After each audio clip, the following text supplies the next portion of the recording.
Last night, I dreamt I went to Mandalay again. It seemed to me I stood by the iron gate leading to the drive, and for a while I could not enter, for the way was barred to me. Then, like all dreamers, I was possessed of a sudden with supernatural powers and passed like a spirit through the barrier before me. The drive wound away in front of me, twisting and turning as it had always done. But as I advanced, I was aware that a change had come upon it. Nature had come into her own again, and little by little had encroached upon the drive with long, tenacious fingers. On and on wound the poor thread that had once been our drive. And finally, there was Mandalay. Mandalay, secretive and silent. Time could not mar the perfect symmetry of those walls. Moonlight can play odd tricks upon the fancy, and suddenly it seemed to me that light came from the windows. And then a cloud came upon the moon and hovered an instant like a dark hand before a face. The illusion went with it. I looked upon a desolate shell with no whisper of the past about its staring walls. We can never go back to Mandalay again. That much is certain. But sometimes, in my dreams, I do go back to the strange days of my life, which began for me in the south of France.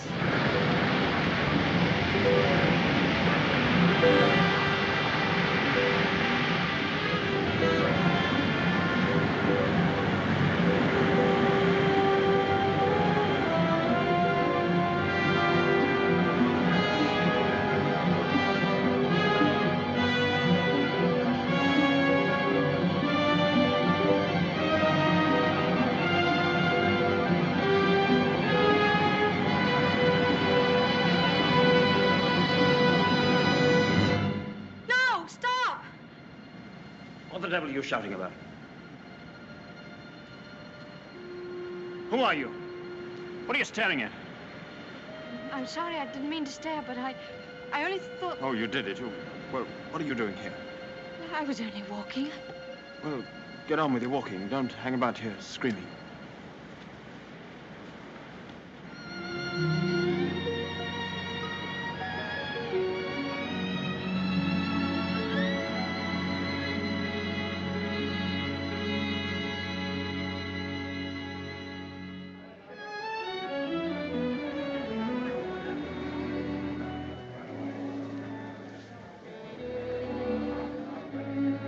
I'll never come to Monte Carlo out of season again. Not a single well-known personality in the hotel. Stone cold. Waiter, garçon, call him. Tell him to get me some... Why, it's Max de Winter. How do you do?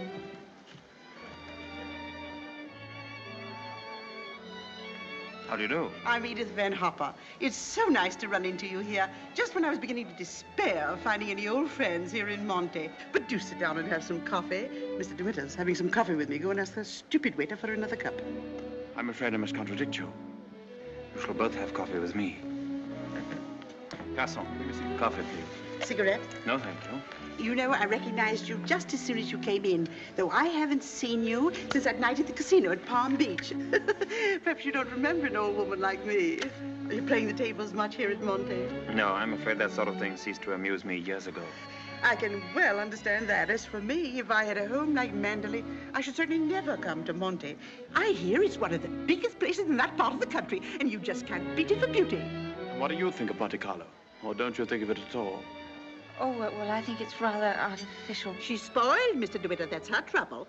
Most girls will give their eyes for a chance to see Monte. Wouldn't that rather defeat the purpose? Now that we've found each other again, I hope I shall see something of you. You must come and have a drink in my suite. I hope they've given you a good room. The place is empty, so if you're uncomfortable, mind you make a fuss. Your valet is unpacked for you, I suppose. I'm afraid I don't possess one. Perhaps you'd like to do it for me. Well, I hardly think... perhaps you could make yourself useful to Mr. DeWitt if he wants anything done. You're a capable child in many ways. That's a charming suggestion, but I'm afraid I cling to the old motto. He travels fastest who travels alone. Perhaps you've not heard of it. Good night. What do you make of that? Do you suppose that sudden departure was intended to be funny? Come, don't sit there gawking. Let's go upstairs. Have you got the key? Yes, Mrs. Van Hopper. I remember when I was younger, there was a well-known writer who used to dart down the back way whenever he saw me coming. I suppose he was in love with me and wasn't quite sure of himself. Well, c'est la vie. By the way, my dear, don't think that I mean to be unkind, but you were just a teeny-weeny bit forward with Mr. De Winter.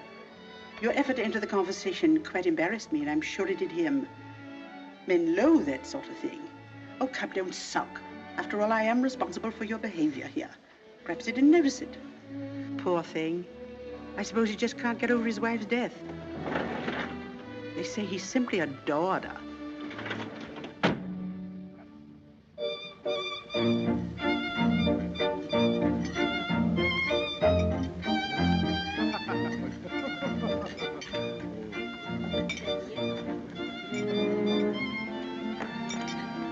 Louis, prenez la commande. Oh, how awkward of me. What a stupid thing to do. Oh, I'm so sorry. Please don't bother. It doesn't really matter. Oh, leave that, leave that. Go and lay another place at my table. Mademoiselle will have lunch with me. Oh, but I couldn't possibly. Why not? Oh, well, please don't be polite. It's very kind of you, but I'll be all right if they just change the cloth. I wasn't being polite. I should have asked you to have lunch with me, even if we hadn't upset the bars so clumsily. Come along.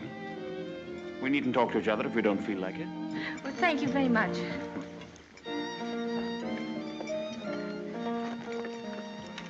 Oh, I'll just have some scrambled eggs. Oui, mademoiselle. What's happened to your friend? Oh, she's ill in bed with a cold. I'm sorry I was so rude to you yesterday. The only excuse I can offer is that I've become boorish through living alone. You weren't really. You simply wanted to be alone and... Tell me, is Mrs. Van Hopper a friend of yours or just a relation? No, she's my employer. I'm what is known as a paid companion. I didn't know companionship could be bought. I looked up the word companion in the dictionary once. It said, a friend of the bosom. I don't envy you the privilege. Well, she's very kind, really, and I have to earn my living. Haven't you any family? No, my mother died years and years ago, and then there was only my father, and he died last summer. And then I took this job. How rotten for you. Yes, it was rather, because, you see, we got on so well together. You and your father? Yes, he was a lovely person, very unusual. What was he? A painter. Ah, was he a good one? Well, I thought so, but people didn't understand him. Yes, that's often the trouble. He painted trees. At least it was one tree. You mean you painted the same tree over and over again? Yes, you see, he had a theory that if you should find one perfect thing or place or person, you should stick to it. Do you think that's very silly? Not at all. I'm a firm believer in that myself. And what did you find to do with yourself while he was painting his tree? Well, I sat with him and I sketched a little. I don't do it very well, though. Oh, you're going sketching this afternoon? Yes. Where? I haven't made up my mind. I'll drive you somewhere in the car. Oh, no, please, I didn't mean... Oh, nonsense. Finish up that mess and we'll get along. Thank you, it's very kind of you, but I'm not very hungry. Oh, come on, eat it up like a good girl.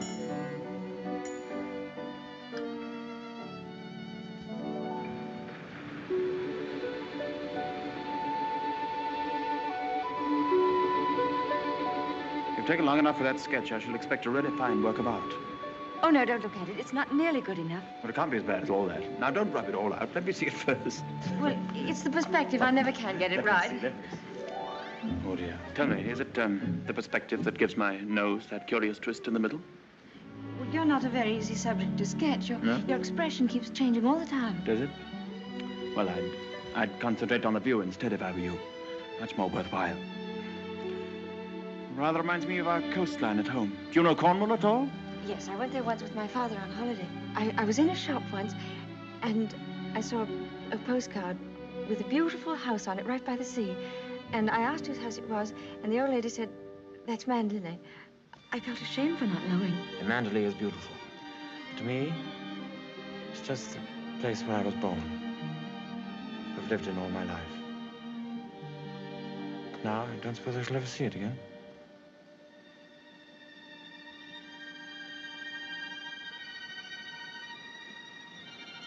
We're lucky not to be home during the bad weather, aren't we? I can't ever remember enjoying swimming in England till June, can you? The water's so warm here that I could stay in all day. There's a dangerous undertow, and there's a man drowned here last year. I never have any fear of drowning, have you?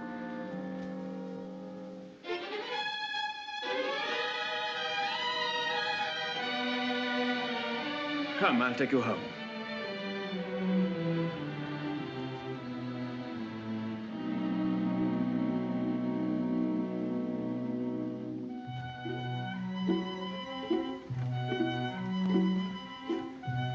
Oh, yes. I know Mr. DeWitt well. I knew his wife, too. Before she married, she was the beautiful Rebecca Hildreth, you know. She was drowned, poor dear, while she was sailing near Mandalay. He never talks about it, of course, but he's a broken man. I suppose I'd better have him. Wretched stuff. Give me a chocolate, quick. Oh, there you are. It's about time. Hurry up. I want to play some rummy.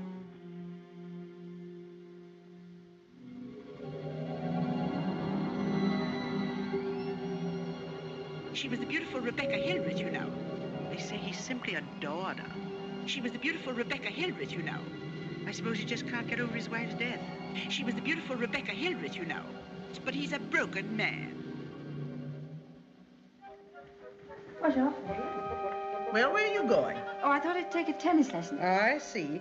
I suppose you've had a look at the pro, and he's desperately handsome, and you've conceived a schoolgirl crush on him.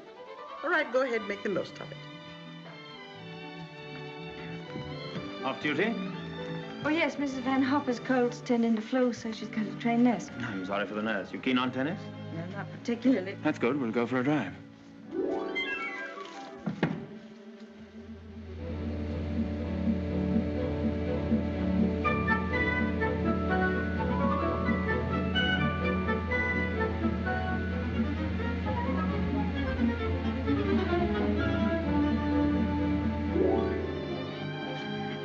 Good afternoon, Mrs. Van Hopper. How are you feeling?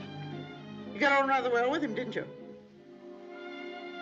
That pro must have been teaching you other things than tennis. Hurry up, I want you to make some calls. Wonder if Mr. DeWitt is still in the hotel.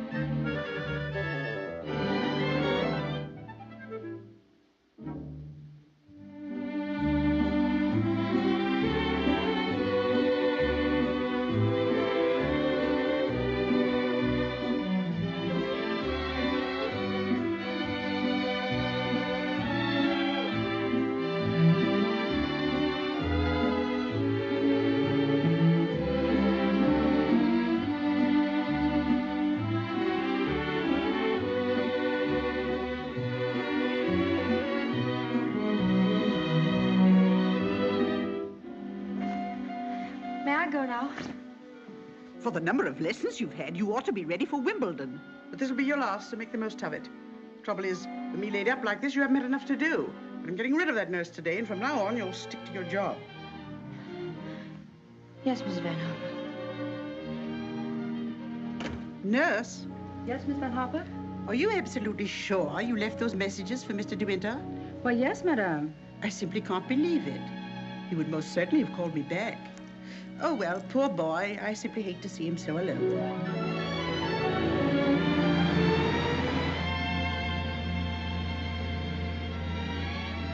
You know, I wish there could be an invention that bottled up the memory like perfume, and it never faded, never got stale. And then whenever I wanted to, I could uncork the bottle and live the memory all over again. And what particular moment in your young life would you want to keep?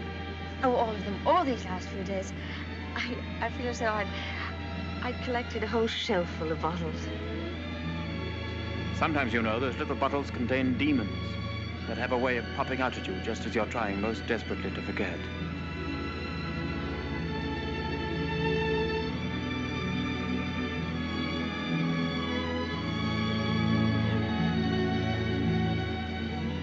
Stop biting your nails. Oh, I wish I were a woman of 36, dressed in black satin with a string of pearls. You wouldn't be here with me if you were. Would you please tell me, Mr. De Winter, why you asked me to come out with you? Oh, it's obvious that you want to be kind, but why do you choose me for your charity?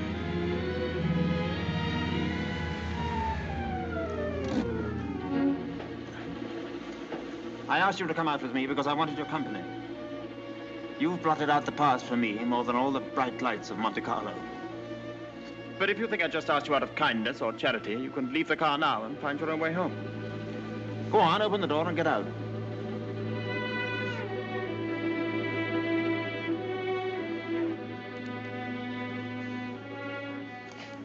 Better blow your nose. Please don't call me Mr. De Winter. I have a very impressive array of first names. George Fortescue Maximilian. But you needn't bother with them all at once. My family call me Maxim. And another thing. Please promise me never to wear black satin or pearls. Or to be 36 years old. Yes, Maxim.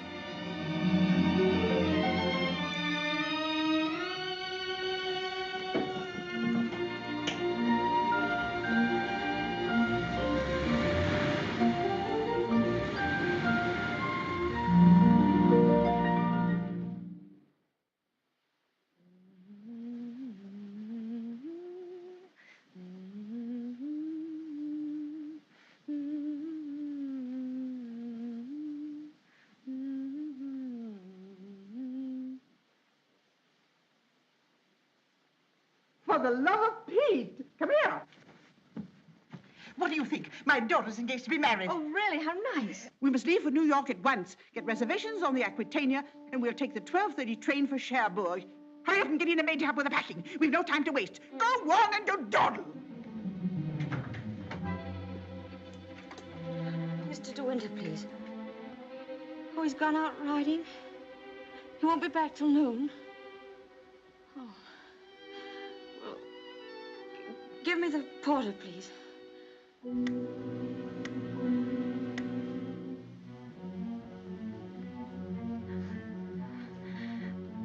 I'll go and see if there's anything left in my room.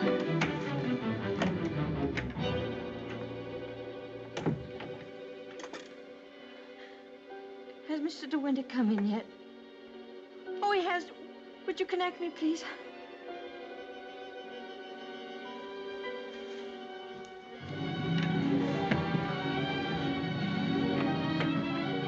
Oh, I was looking for my book. I suppose I've packed it. Well, come on. The car's waiting at the door.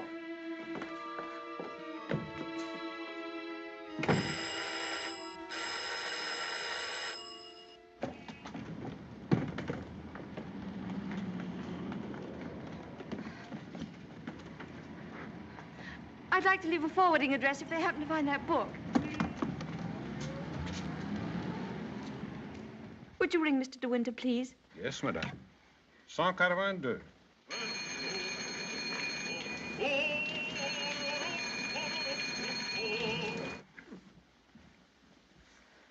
There isn't any answer.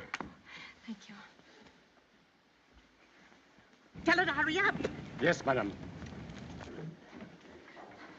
I was looking for Mr. De Winter. Mr. De Winter just ordered breakfast in his room, mademoiselle.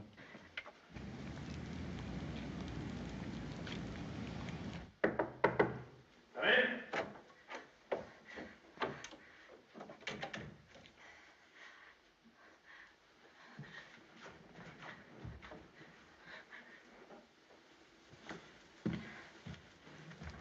Hello. What are you doing here? Anything the matter? I've come to say goodbye. We're going away. What on earth are you talking about? It's true. We're going now, and I was afraid I wouldn't see you again.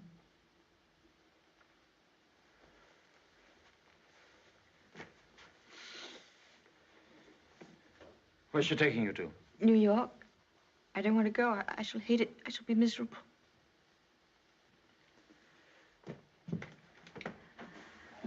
I'll dress in here. I shan't be long.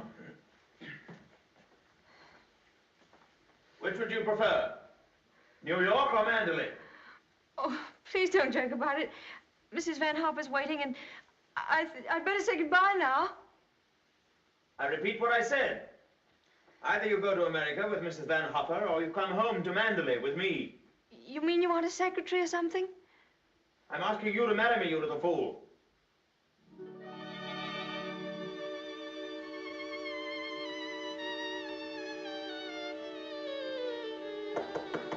Come in. Is that my food? I'm famished. I didn't have any breakfast.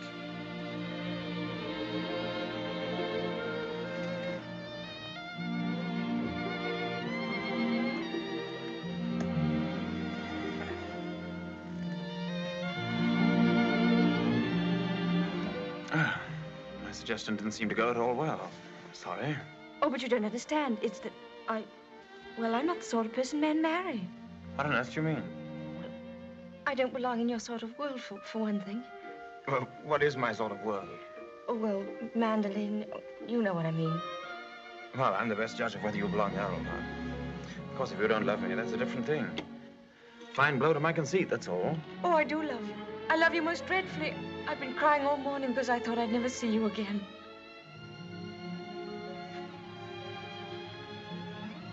Bless you for that. I'll remind you of this one day. You won't believe me. It's a pity you have to grow up. Oh, now that's settled. You may pour me out some coffee. 2 lumps of sugar and some milk, please. Same with my tea, don't forget. Who's going to break the news to Mrs. Van Hopper? Shall you or shall I? Oh, you tell it. She'll be so angry. What's the number of her room? Oh, she's not there. She's downstairs in the car. Hello? Give me the date, please. Hello? You'll find Mrs. Van Hopper waiting outside in her car. Would you ask her with my compliments if she'd very kindly come up and see me in my room? Yes, in my room. Mr. De Winter says, please, for you to come up to his room. Mr. De Winter? Why, certainly.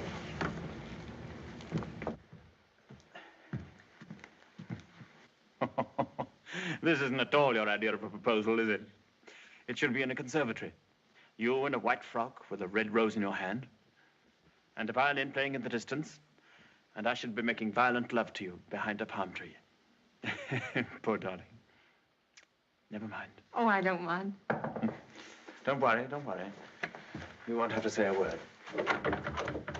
I'm so glad you called me, Mr. De Winter.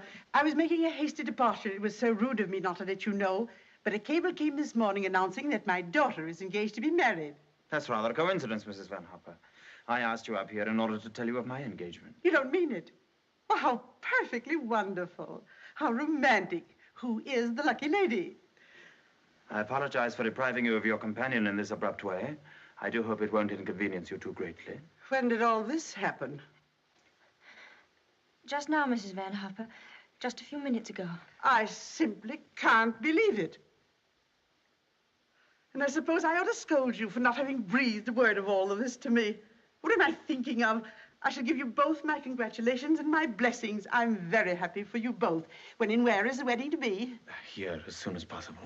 A whirlwind romance. Splendid. I could easily postpone my sailing for a week. This poor child has no mother, so I shall take responsibility for all the arrangements. Trousseau, reception, and everything, and I'll give the bride away. My luggage. Go down and tell the porter to take everything out of the car. Just a minute.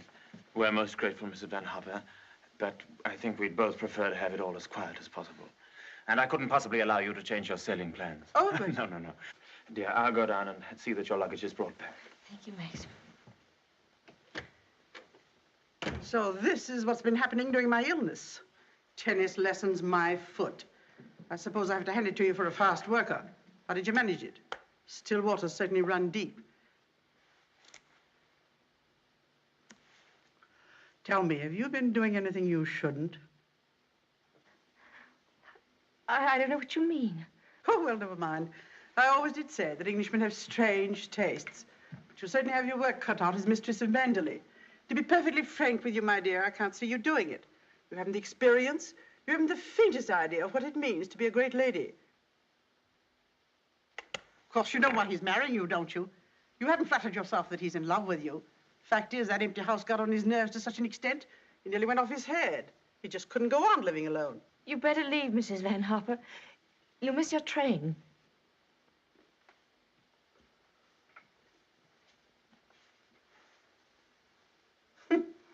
Mrs. De Winter. Goodbye, my dear, and good luck.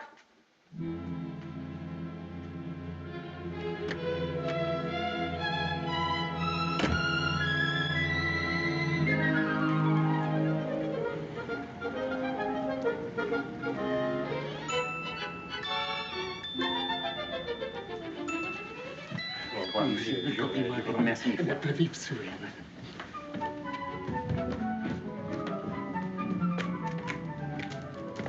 Monsieur, vous avez oublié votre carnet de mariage. Oh, What did he say? he says I've forgotten the proof that we're married. Oh, good heavens.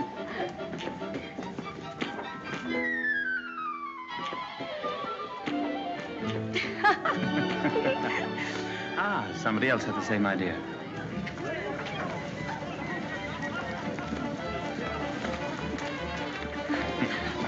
Isn't she sweet? Yes. You'd have liked a bridal veil, wouldn't you? Or at least... Madame, combien ça fait? Ah, tu le tout, oui. Je vous remercie. Yes. Yes. Oh, Max, you're lovely. Oh, how perfectly lovely. Oh, perfectly lovely.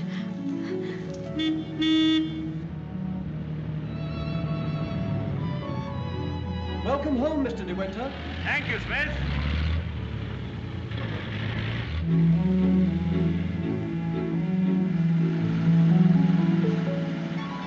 Cold, darling? Yes, just a little bit. There's no need to be frightened, you know. Just be yourself and they'll all adore you.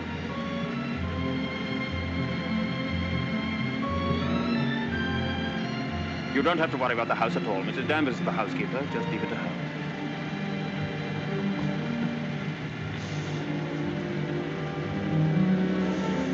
Hello. Starting to rain. Better hurry up. Here, have this. Put it over your head. Thank you.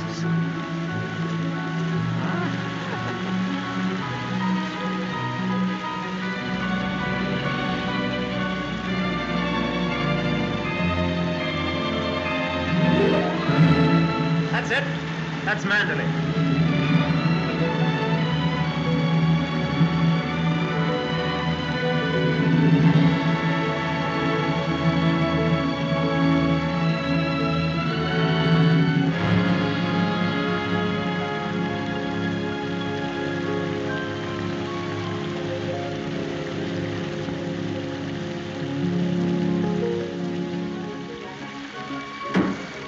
Here we are, Frith. Everybody well? Yes, thank you, sir. We're glad to see you home, sir. This is Mrs. De Winter, Frith. How do you do?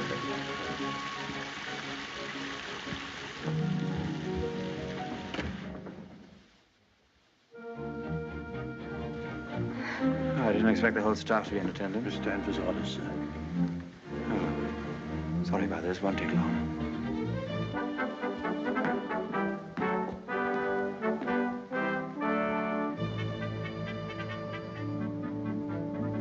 This is Mrs. Danvers. How do you do? How do you do? I have everything in readiness for you. That's very good of you. I didn't expect anything.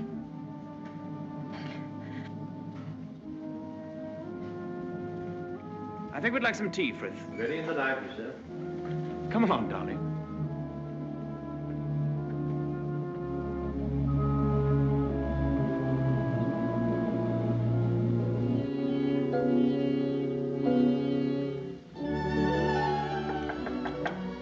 Oh, Maxim, come in. Oh, good evening, Mrs. Danvers. Good evening, madam.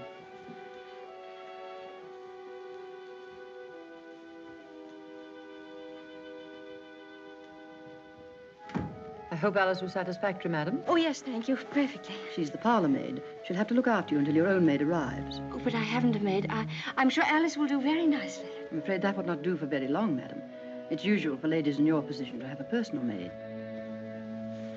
I hope you approve the new decoration of these rooms, madam.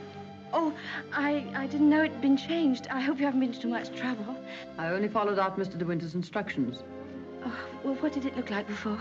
It had an old paper and different hangings. It was never used much, except for occasional visitors. Oh, then it wasn't Mr. De Winter's room originally. No, madam. He's never used the east wing before. Of course, there's no view of the sea from here. The only good view of the sea is from the west wing. The room's very charming, and I'm sure I'll be comfortable. If there's anything you want done, madam, you have only to tell me. I suppose you've been at Manderley for many years, longer than anyone else. Not so long as Frith. He was here when the old gentleman was living, when Mr. De Winter was a boy. Oh, I see, and you didn't come till after that. I came here when the first Mrs. De Winter was a bride.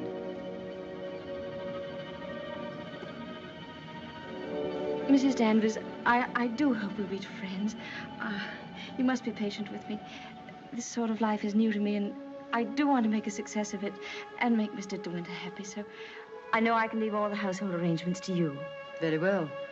I hope I shall do everything to your satisfaction, madam. I've managed the house since Mrs. De Winter's death, and Mr. De Winter has never complained.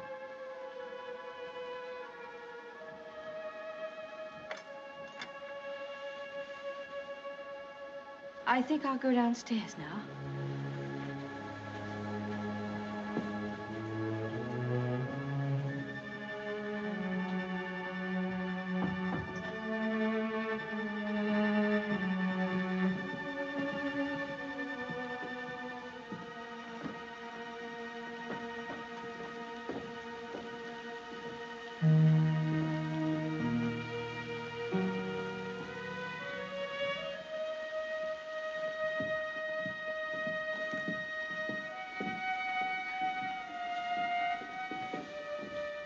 That room in the west wing I was telling you about is there through that door.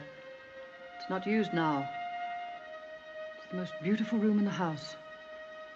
The only one that looks down across the lawns to the sea. It was Mrs. De Winter's room.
Good morning. Good morning. You're Mrs. De Winter, aren't you? Yes. My name's Crawley. I manage the estate for Maxim.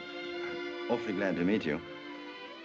There's a fearful lot of stuff piled up while Maxim was away. Yes, I'm sure there must have been. I do wish I could help with some of it. Oh, no. Frank never allows anybody to help him. He's like an old mother hen with his bills and rents and taxes. Come on, Frank, we must go over these estimates. I'll get my papers. You'll find quantities of breakfast over there, but you must eat it all or cook will be mortally offended. Well, I'll do my best, Maxim. I have to go over the place with Frank just to make sure that he hasn't lost any of it. You'll be all right, won't you? Mm-hmm. Getting acquainted with your new home. Have a look at the Times. There's a thrilling article on what's the matter with English cricket. Oh, yes. My sister Beatrice and her husband, Giles Lacey, have invited themselves over for lunch. Today? Yes. I suppose the old girl can't wait to look you over. You'll find her very direct. If she doesn't like you, she'll probably tell you so to your face. Don't worry, darling. I'll be back in time to protect you from her. Goodbye, darling. Goodbye, Maxim. Goodbye. Goodbye.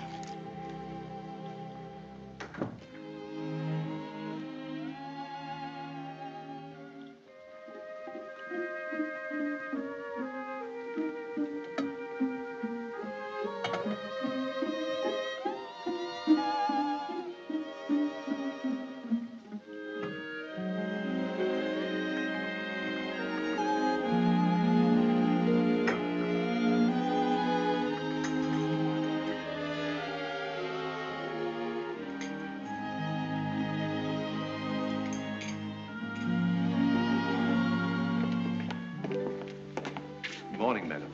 Good morning, Frith.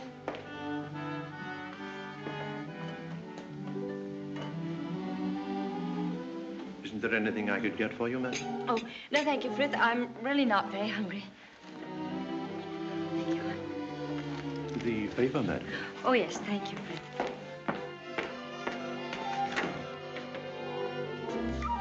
Madam. I slipped.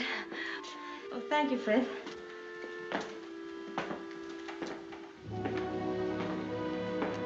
It's big, isn't it? Yes, madam. Mandalay is a big place. This was the banquet hall in the old days. It is still used on great occasions, such as a big dinner or a ball.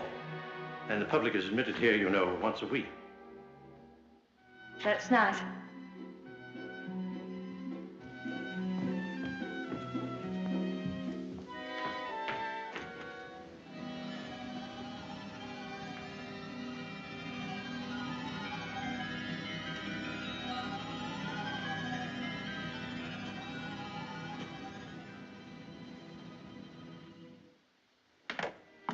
I beg pardon, madam.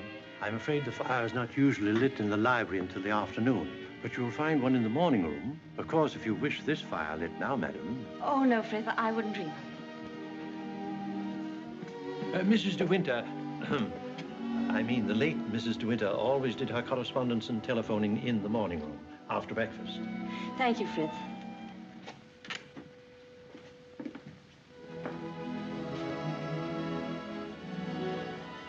Is anything wrong, madam?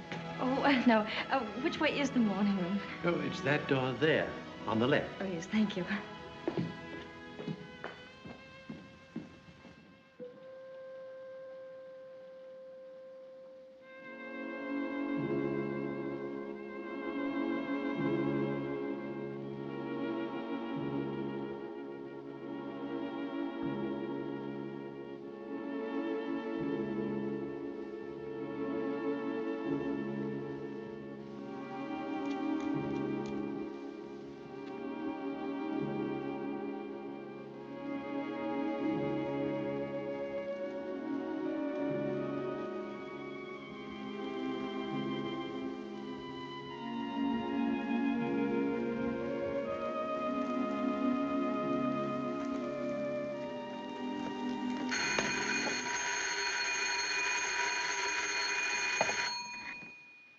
Mrs. De Winter? Oh, I'm afraid you've made a mistake. Mrs. De Winter's been dead for over a year. Oh, I mean... Oh. That was the house telephone, madam. Probably the head gardener wishing instructions. Did you want to see me, Mrs. Danvers? Mr. De Winter informed me that his sister, Mrs. Lacey, and Major Lacey are expected for luncheon. I'd like to know if you approve of the menu. Oh, well, I'm sure it's very suitable, very nice indeed. You'll notice, madam, that I've left a blank space for the sauce. Mrs. De Winter was most particular about sauces. Let's have whatever you think that Mrs. De Winter would have ordered. Thank you, madam. When you've finished your letters, Robert will take them to the post. My letters? Oh, yes, of course. Thank you, Mrs. Danvers.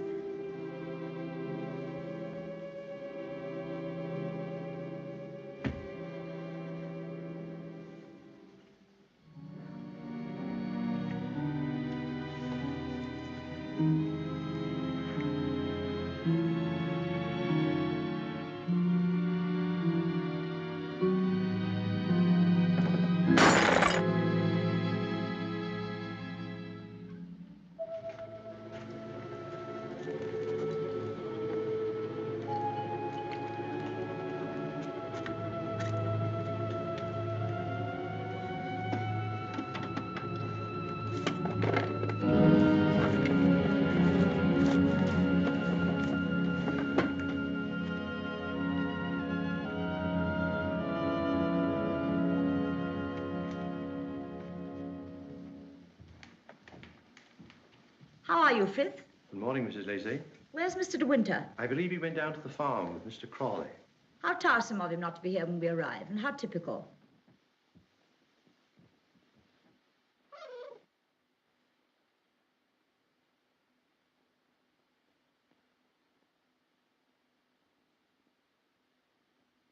I must say old Danvers keeps the house looking lovely. She certainly learnt that trick of arranging flowers from Rebecca. I wonder how she likes it now, being ordered about by an ex-chorus girl. Now, where on earth did you get the idea she's an ex-chorus girl? He picked her up in the south of France, didn't he? What if he did? Well, I mean to say, there you are.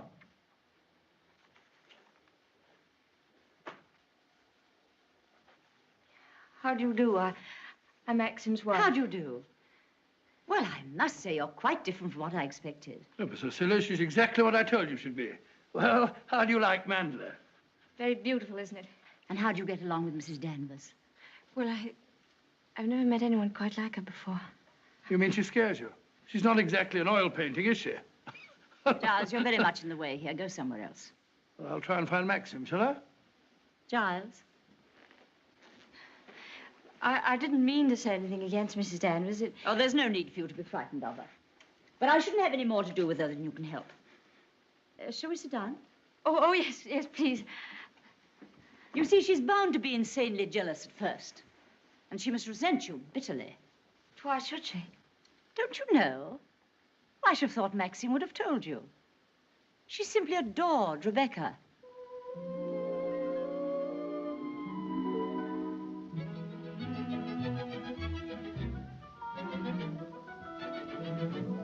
How are you, Robert? Quite well, thank you, madam. Still having trouble with your teeth?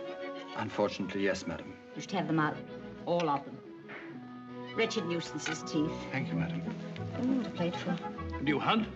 No, I don't. I'm afraid I don't even ride. Oh, have to ride down here. We all do. Which do you ride, side saddle or astride? Oh, yes, of course, I forgot you don't, do you? You must. Nothing else to do down here. Maxim, when are you going to have parties here again, like the old days? Oh, I haven't thought about it. But everyone's dying to see you, and... Yes, I bet they are. Why don't you have the masquerade ball again this summer? My dear, you fond of dancing? Well, I love it, but I'm not very good at it. Do you rumble? I've never tried. You must teach me. I say, well, I'm trying to find out exactly what your wife does do. She sketches a little. Sketches? Well, not this modern stuff, I hope. You know, portrait of a lampshade upside down to represent a soul in torment. Don't sail, do you? No, I don't. Thank goodness for that. Huh?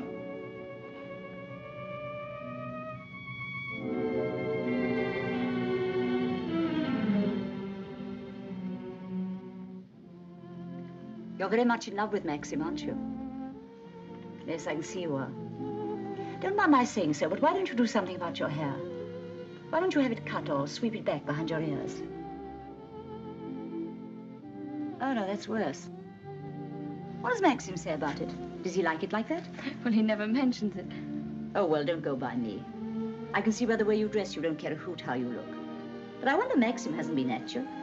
He's so particular about clothes. I don't think he ever notices what I wear. Oh, well, he must have changed a lot then.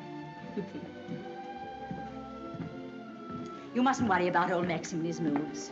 One never knows what goes on in that quiet mind of his. Often he gets into a terrible rage. And when he does... But I don't suppose he'll lose his temper with you. You seem such a placid little thing. Come on, old girl. We've got to go on the first tee at 3 o'clock. All right, I'm coming. Well, goodbye, Maxim, old boy. Goodbye, Giles. Thanks for coming, old boy. Goodbye, my dear. Forgive me for asking you so many rude questions. We both really hope you'll be very happy. Thank you, Beatrice. Thank you very much. And I must congratulate you upon the way Maxim looks. We were very worried about him this time last year. But then, of course, you know the whole story. Goodbye, Beatrice, darling. Goodbye, boy. Yes, there is.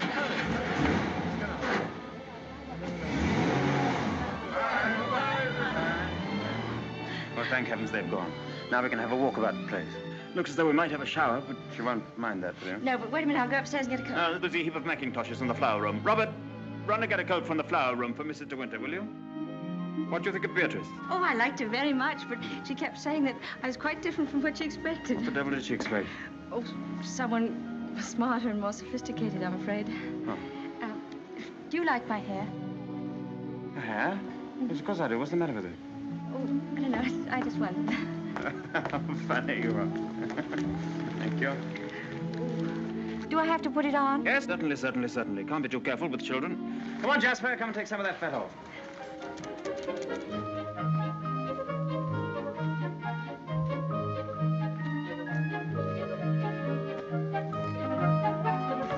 Jasper! Here, not that way. Come here. Where does that lead to? Oh, it leads to a little cove where we used to keep a boat. Oh, let's go down there. Well, no, it's a perfectly dull, uninteresting stretch of sand, just like any other. Oh, please. Well, all right, we'll walk down and take a look if you really want to.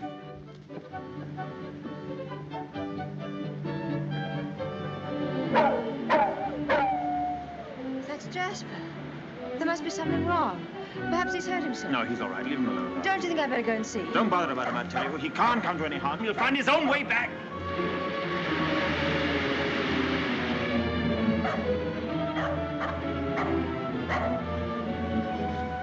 Jasper! Jasper! Oh, there you are.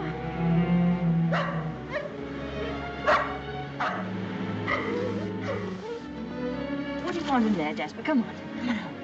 Let's go home. Jasper,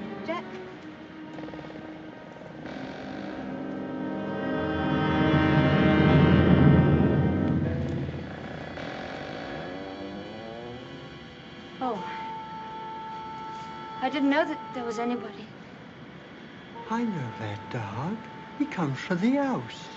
He ain't yourn. No, he's Mr. De Winter's dog.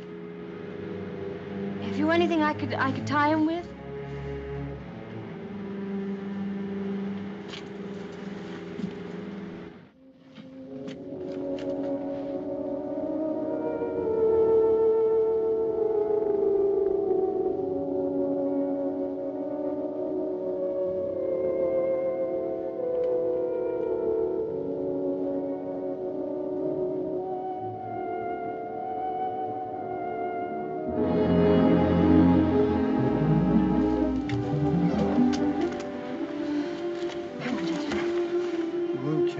You saw me in there, will you?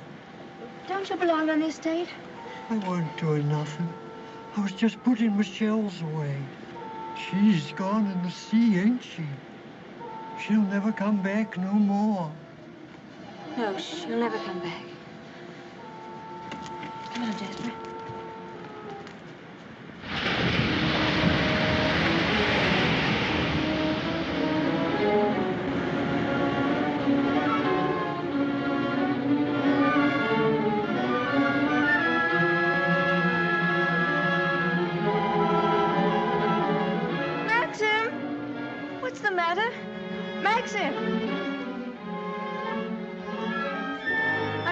Such a time, but I had to find a rope for Jasper. Hurry up, Jasper, for heaven's sake. Please wait for me. Maxim, what is it? You look so angry. You know I didn't want you to go there, but you deliberately went. Why not? There was only a cottage down there and a strange man who was... You didn't go into the cottage, did you? Yes, the door... Well, don't go there again, do you hear? Why not? Because I hate the place, and if you had my memories, you wouldn't go there or talk about it or even think about it. What's the matter? Oh, I'm sorry, please. We should have stayed away. We should never have come back to Mandalay. Oh, what a fool I was. I made you unhappy. Somehow I've hurt you. Oh, I can't bear to see you like this. Because I love you so much. Do you? Do you? Ah, I've made you cry. Forgive me. I sometimes seem to fly off the handle for no reason at all. Don't I? Come. We'll go home and have some tea and forget all about it. Yes, let's forget all about it. Here, let me have Jasper.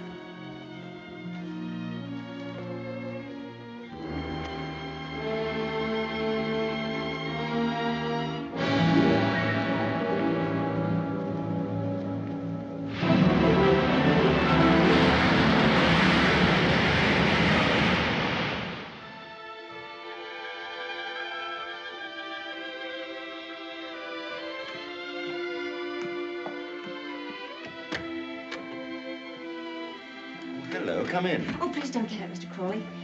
I was just wondering if you meant what you said the other day about showing me the run of things. Of course I did. What are you doing now? Notifying all the tenants in the celebration of Maxim's return with his bride, this week's rent will be free. Oh, was that Maxim's idea? Oh, yes. All the servants get an extra week's wages, too. Oh, he didn't tell me. Oh, can't I help you? I could at least lick the stamps. Well, that's terribly nice of you. Won't you sit down? Oh, yes, thank you.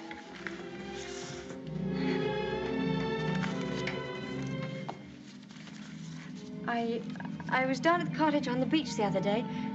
There was a man there, a queer sort of person. Jasper kept barking at him. Oh, yeah. Must have been Ben. Excuse me. He's quite harmless. We give him odd jobs now and then. That cottage place seemed to be going to rack and ruin. Why isn't something done about it? Well, I think if Maxim wanted anything done about it, he'd tell me. Are those all Rebecca's things down there? Yes. Yes, they are.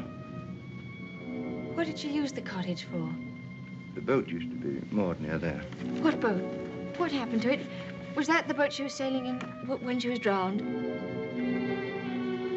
Yes. Capsized and sank. She was washed overboard. Wasn't she afraid to go out like that alone? She wasn't afraid of anything. Where did they find her? Near Edgecombe. About 40 miles up channel, about 2 months afterwards. Maxim went up to identify her. It was horrible for him. Yes, it must have been. Mr. Crawley, please don't think me morbidly curious. It isn't that. It's just that I feel at such a disadvantage. All the time, whenever I meet anyone, Maxim's sister or even the servants, I know they're all thinking the same thing. They're all comparing me with her, with Rebecca. Oh, you mustn't think that. I can't tell you how glad I am that you married Maxim. It's going to make all the difference to his life. And from my point of view, it's very refreshing to find someone like yourself who's not entirely in tune, shall we say, with Manderley. That's very sweet of you. I dare say I've been stupid, but every day I realize the things that she had and that I lacked. Beauty and wit and intelligence and all the things that are so important in a woman. Oh, you have qualities that are just as important. More important, if I may say so. Kindness and sincerity and, if you'll forgive me, modesty mean more to a husband than all the wit and beauty in the world. We none of us want to live in the past. Maxim least of all. It's up to you, you know, to lead us away from it. I promise you I won't bring this up again, but before we end this conversation, would you answer just one more question?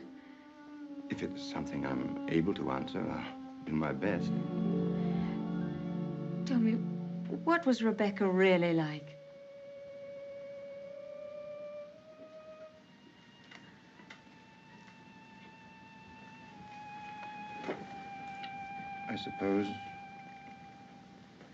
I suppose she was the most beautiful creature I ever saw.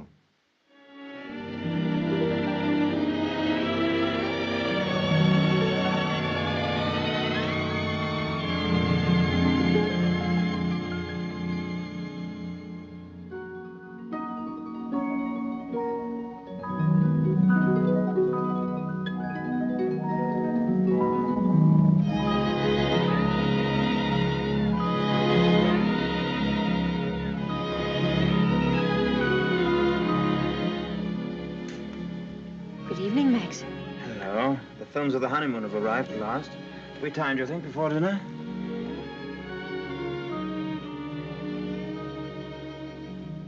What on earth have you done to yourself? Oh, nothing. I just ordered a new dress from London. I hope you don't mind. Oh, no. Well, do you think there's something's right for you? Doesn't seem your type at all. Oh, I thought you'd like it. And what, are you done to your hair? Oh, I see. Oh, dear, oh, dear, oh, dear. I'm sorry. You look lovely, lovely. And it's very nice for a change. Shall we see these pictures? Yes, I'd love to see them.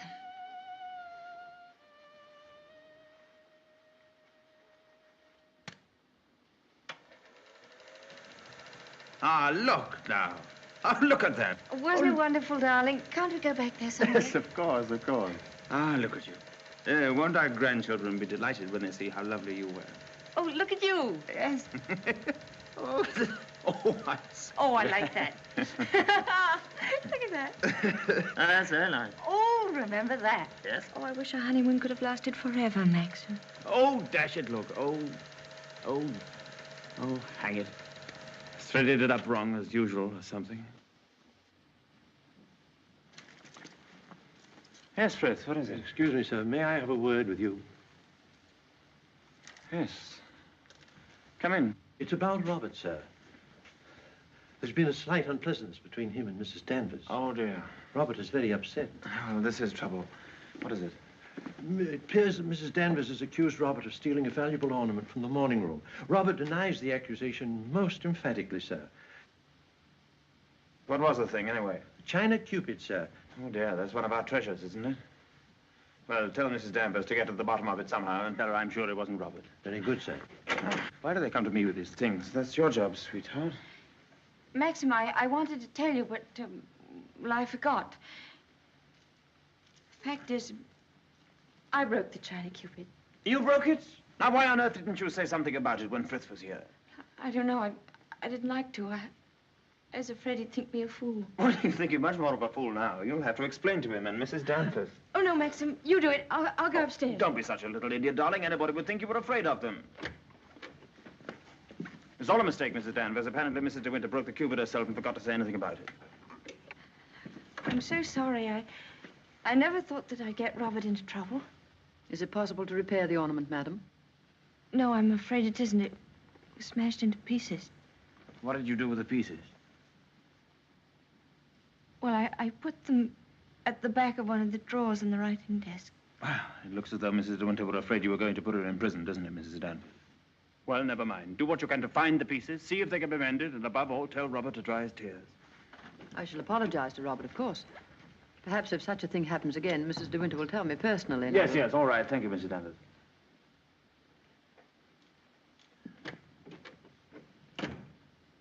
Well, I suppose that clip will hold all right. I don't know.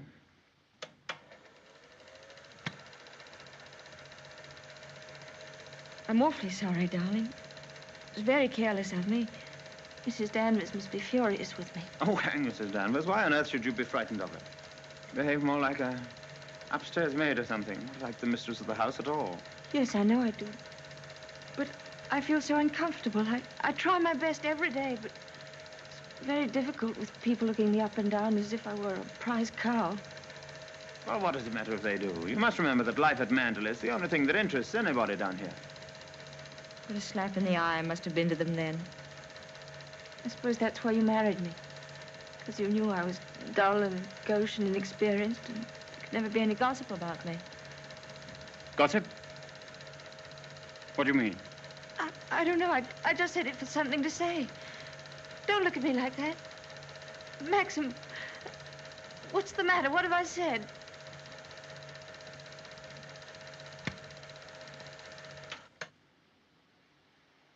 Wasn't a very attractive thing to say, was it? No. It was rude, hateful.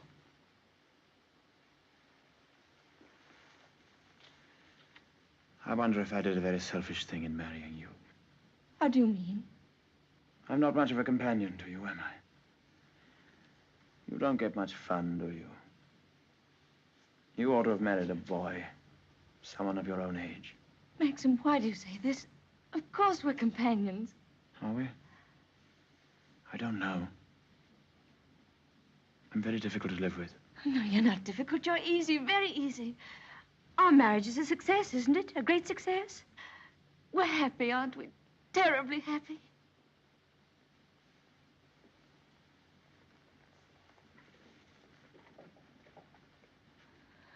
If you don't think we are happy, it would be much better if you didn't pretend. I'll go away. Why don't you answer me? How can I answer you when I don't know the answer myself? If you say we're happy, let's leave it at that. Happiness is something I know nothing about.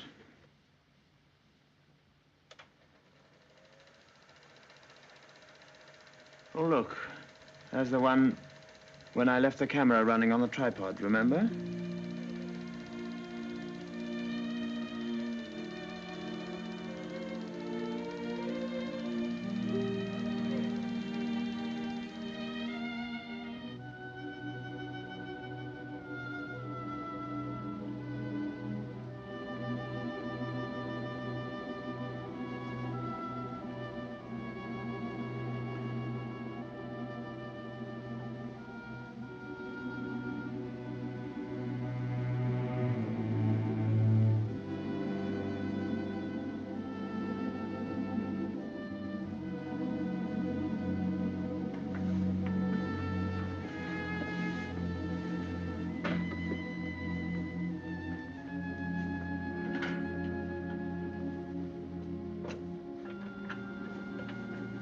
Pardon me, madam. Is there anything I can do for you? Yes, I'm all right, Hilda. Thank you very much. I'll bring the sandwiches immediately, madam.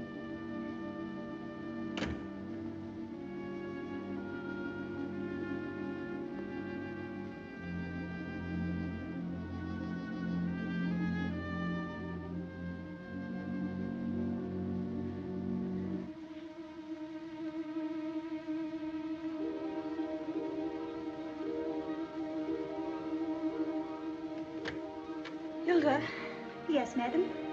the West Wing.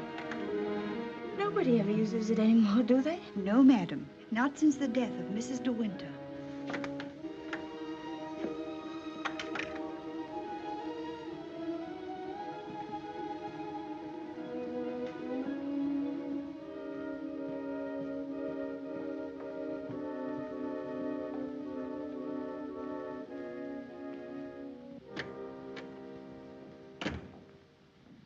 Come along, Mr. Jack, or someone may see you. Well, Danny, old Harvey, it's been good to see you again. It's been simply breathless to pick up all the news.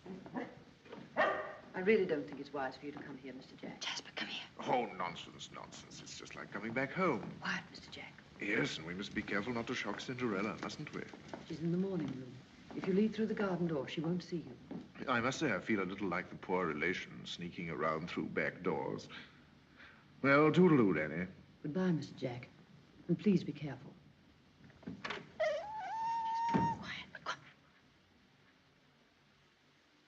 Looking for me?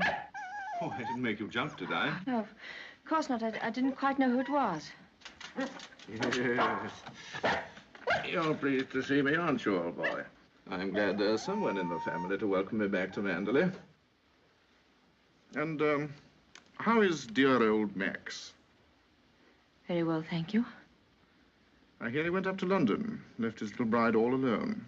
It's too bad. Isn't he rather afraid that somebody might come down and carry you off? Danny, all your precautions were in vain. The mistress of the house was hiding behind the door. Oh, what about presenting me to the bride? This is Mr. Favell, madam. How do you do? How do you do? Well, won't you have some tea or something? Well, now, isn't that a charming invitation? I've been asked to stay to tea, Danny, and I have a good mind to accept. Oh, well, perhaps you're right. Pity, just we're getting on so nicely. We mustn't lead the young bride astray, must we, Jasper? Goodbye. It's been fun meeting you. Oh, and by the way, it would be very decent of you if you didn't mention this little visit to your revered husband. He doesn't exactly approve of me. Very well. That's very sporting of you. I wish I had a young bride of 3 months waiting for me at home. I'm just a lonely old bachelor. Fare thee well. Oh, and I know what was wrong with that introduction. Danny didn't tell you, did she? I'm Rebecca's favorite cousin. Toodaloo.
wish anything, madam?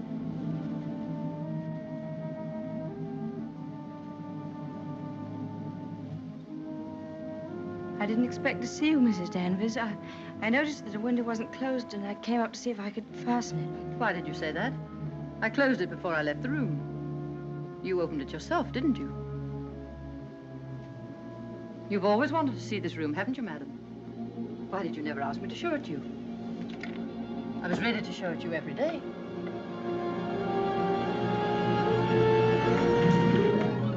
It's a lovely room, isn't it? Loveliest room you've ever seen. Everything is kept just as Mrs. De Winter liked it. Nothing has been altered since that last night. Come, I'll show you her dressing room. This is where I keep all her clothes. You would like to see them, wouldn't you?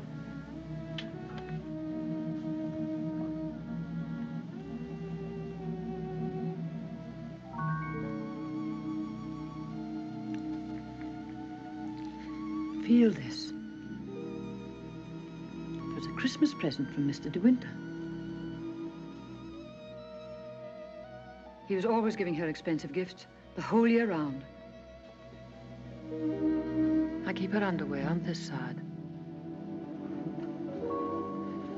They were made specially for her by the nuns in the convent of St. Clair. I always used to wait up for her, no matter how late. Sometimes she and Mr. De Winter didn't come home until dawn. While she was undressing, she'd tell me about the party she'd been to. She knew everyone that mattered. Everyone loved her. When she'd finished her bath, she'd go into the bedroom and go over to the dressing table.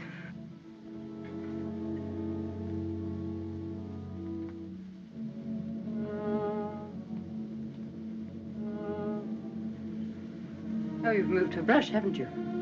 There, that's better. Just as she always laid it down. Come on, Danny. Hair drill, she would say. And I'd stand behind her like this and brush away for 20 minutes at a time. And then she would say, "Good night, Danny," and step into her bed.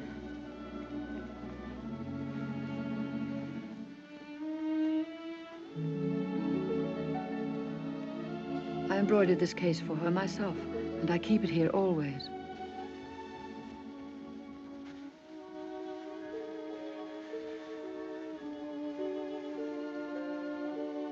Did you ever see anything so delicate?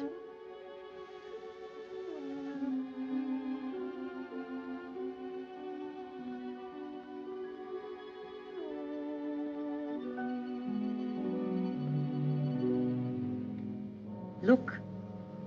You can see my hand through it.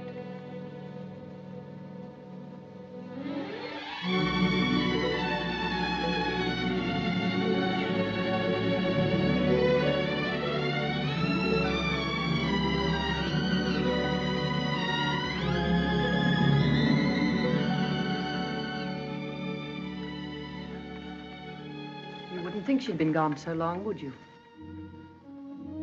Sometimes when I walk along the corridor, I fancy I hear her just behind me. That quick, light step. I couldn't mistake it anywhere. It's not only in this room. It's in all the rooms in the house. I can almost hear it now. Do you think the dead come back and watch the living? I don't believe it. Sometimes. I wonder if she doesn't come back here to Manderley. Watch you and Mr. De Winter together. You look tired. Why don't you stay here a while and rest? And listen to the sea. So soothing. Listen to it. Listen. Listen to the sea.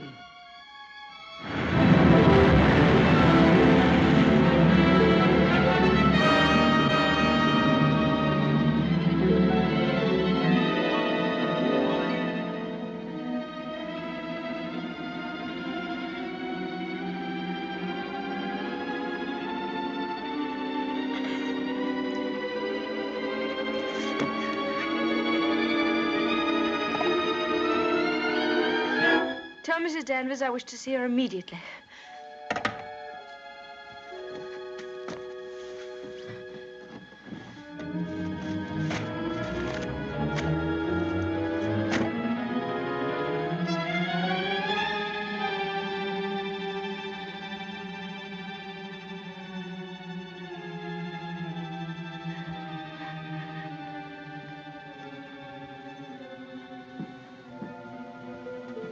You sent for me, madam? Yes, Mrs. Danvers. I want you to get rid of all these things. But these are Mrs. De Winter's things. I am Mrs. De Winter now. Very well, I'll give the instructions. Just a moment, please. Mrs. Danvers, I intend to say nothing to Mr. De Winter about Mr. Favel's visit. In fact, I prefer to forget everything that happened this afternoon.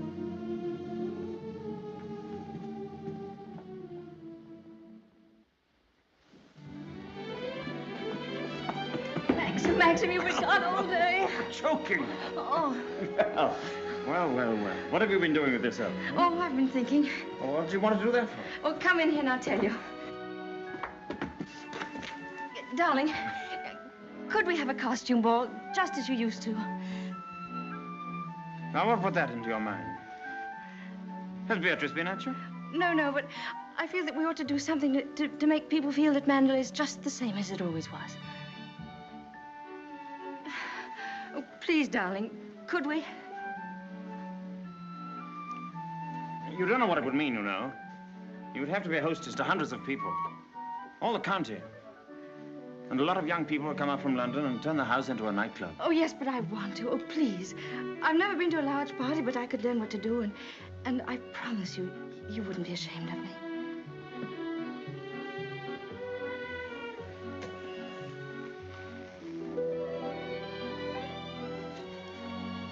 All right, if you think you'd enjoy it. You better get Mrs. Danvers to help you, hadn't you? No, I don't need Mrs. Danvers to help me. I can do it myself. All right, my sweet. Oh, thank you, darling. Thank you. Well, what do you go as? Oh, I never dress up. That's the one privilege I claim as the host. What will you be, Alice in Wonderland with that ribbon around your hair? No, I won't tell you. I'll design a costume all by myself and give you the surprise of your life.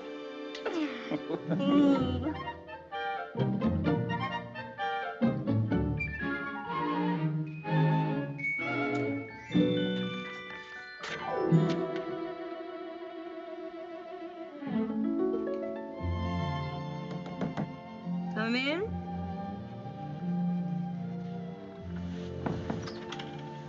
Robert found these sketches in the library, madam. Did you intend throwing them away? Yes, Mrs. Danvers, I did. They were just some ideas I was sketching for my costume for the ball. Hasn't Mr. De Winter suggested anything? No, I want to surprise him. I don't want him to know anything about it. I merely thought that you might find a costume among the family portraits that would suit you. Oh, you mean those at the top of the stairs? I'll go and look at them.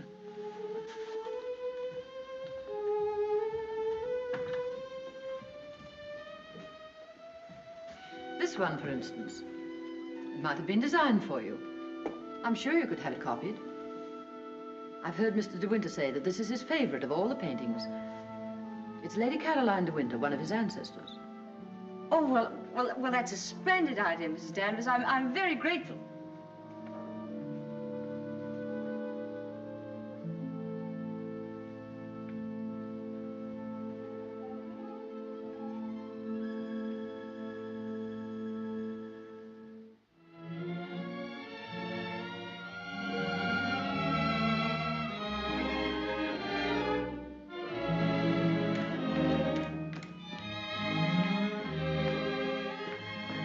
Everything under control, Frith?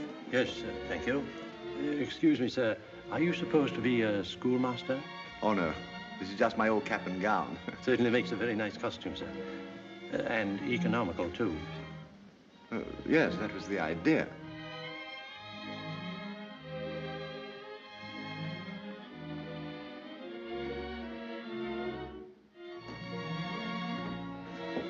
Evening, Robert.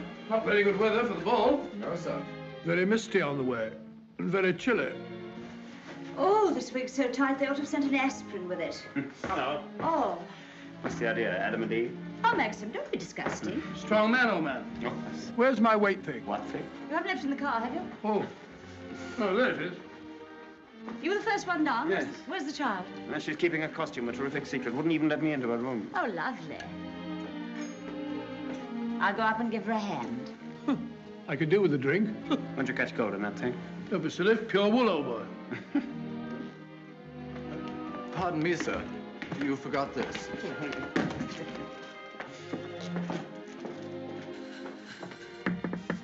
Here I am, dear. It's Bee. I've come to give you a hand. Oh, please don't come in, Beatrice. I don't want anyone to see my costume. Oh. Oh, well, you won't be long, will you? Because the first people will be arriving any moment. Now, you're sure that's where that should be? Yes, madam, it's just right. Oh, isn't it exciting? Indeed it is, madam. I've always heard of the Mandalay Ball, and now I'm really going to see one. Sure, there'll be no one there to touch you, madam. Do you really think so? Now, where's my fan? Now, you're sure I look all right? You look ever so beautiful. Well, here goes.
Good evening, Mr. De Winter.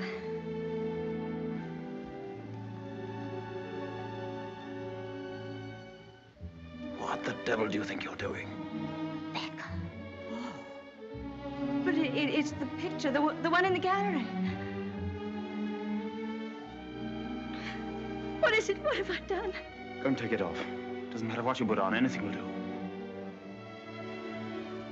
What are you standing there for? Didn't you hear what I said?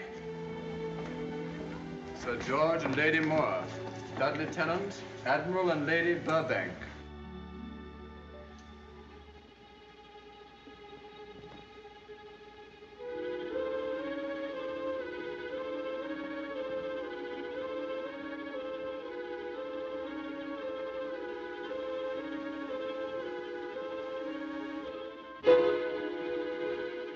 I watched you go down, just as I watched her a year ago.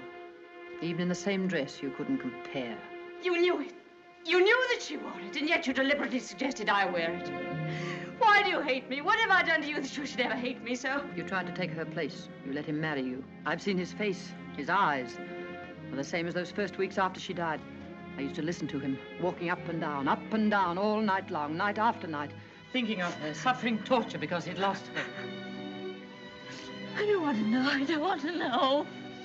You thought you could be Mrs. De Winter, live in her house, walk in her steps, take the things that were hers, but she's too strong for you. You can't fight her. No one ever got the better of her, never, never. She was beaten in the end, but it wasn't a man, it wasn't a woman. It was the sea. Oh, stop it, oh, stop it.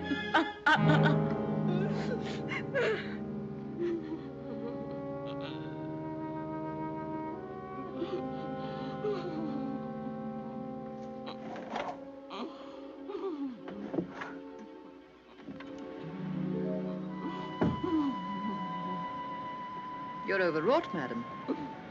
I've opened a window for you. A little air will do you good.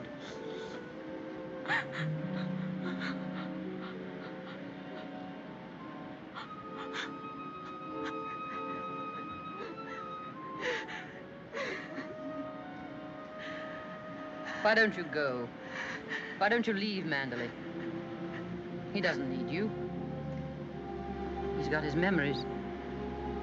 He doesn't love you. He wants to be alone again with her. You've nothing to stay for. You've nothing to live for, really, have you? Look down there. It's easy, isn't it? Why don't you? Why don't you? Go on. Go on. Don't be afraid.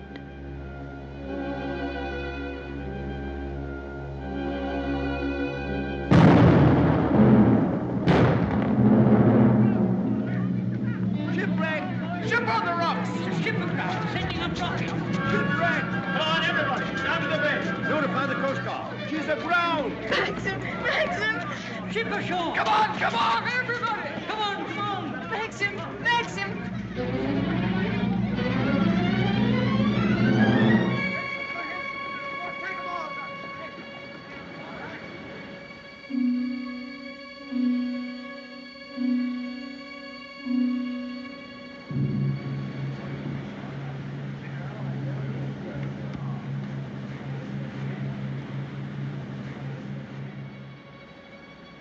Oh!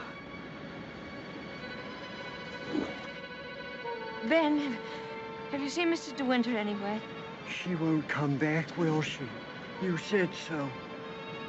Who, Ben? What do you mean? Ah, the other one.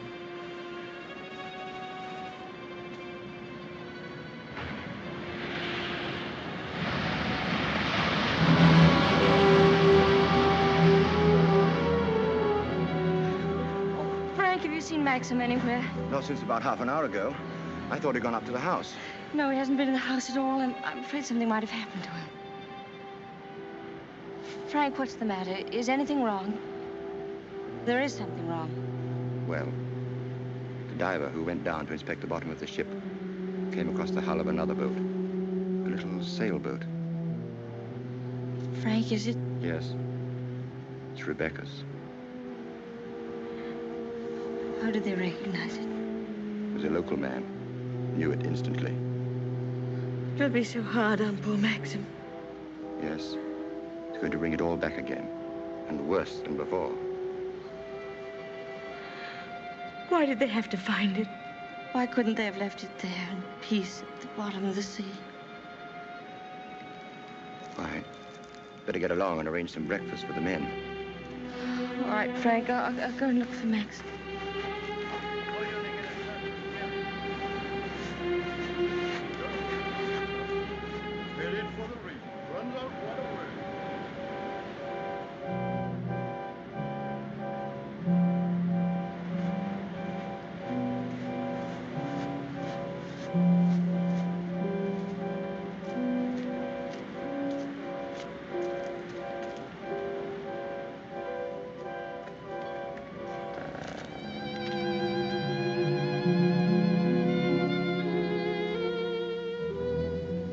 Hello.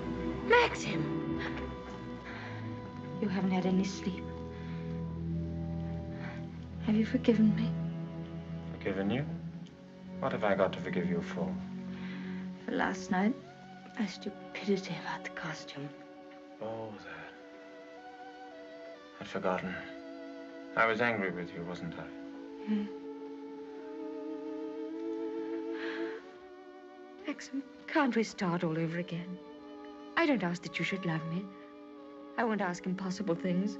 I'll be your friend, your companion. I'll be happy with that.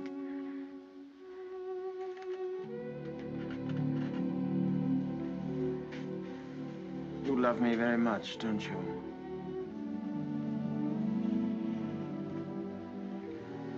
But it's too late, my darling.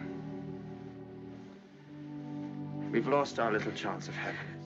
No, Maxim, no. Yes. It's all over now. The thing's happened. The thing I've dreaded day after day. Night after night. Maxim, what are you trying to tell me? Rebecca has won. Her shadow has been between us all the time, keeping us from one another. She knew that this would happen. What are you saying? They sent a diver down. He found another boat. Yes, I know. Frank told me. Rebecca's boat. Oh, it's terrible for you. I'm so sorry. The diver made another discovery. He broke one of the ports and looked into the cabin. There was a body in there. She wasn't alone. There was someone sailing with her, and you have to find out who it was. That's it, isn't it, Maxim? You don't understand. There was no one with her. It's Rebecca's body lying there on the cabin floor. The woman that was washed up at Edgecombe. The woman that is now buried in the family crypt. That was not Rebecca. That was the body of some unknown woman. Unclaimed, belonging nowhere. I identified it, but I knew it wasn't Rebecca. It was all a lie. I knew where Rebecca's body was. Lying on that cabin floor on the bottom of the sea. How did you know, Max? Because I put it there.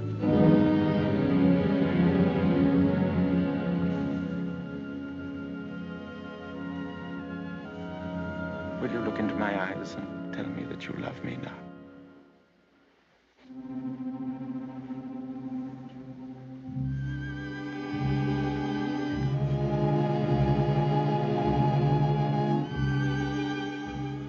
See? I was right. It's too late.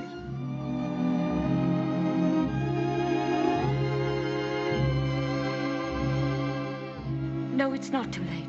You're not to say that. I love you more than anything in the world. Oh, please, Maxim, kiss me, please. No. It's no use. It's too late. Oh, we can't lose each other now. We must be together always. No secrets, no shadows. We may only have a few days. A few hours. Maxim, why didn't you tell me before? Yeah, we did sometimes, but you never seemed close enough. How could we be close when I knew you were always thinking of Rebecca? How could I even ask you to love me when I knew you loved Rebecca still? What are you talking about? What do you mean? Whenever you touched me, I knew you were comparing me with Rebecca. Whenever you looked at me, or spoke to me, or walked with me in the garden, I knew you were thinking, this I did with Rebecca, and this, and this. Oh, it's true, isn't it? You thought I loved Rebecca? You thought that? I hated her.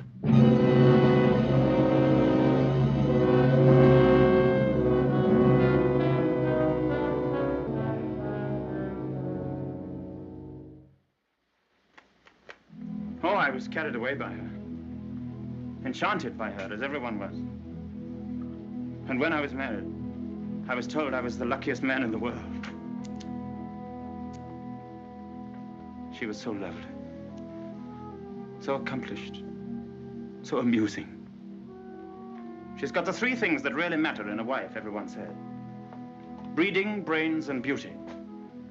And I believed them completely. But I never had a moment's happiness with her. She was incapable of love, or tenderness, or decency. You didn't love her. You didn't love her. Do you remember that cliff where you first saw me in Monte Carlo?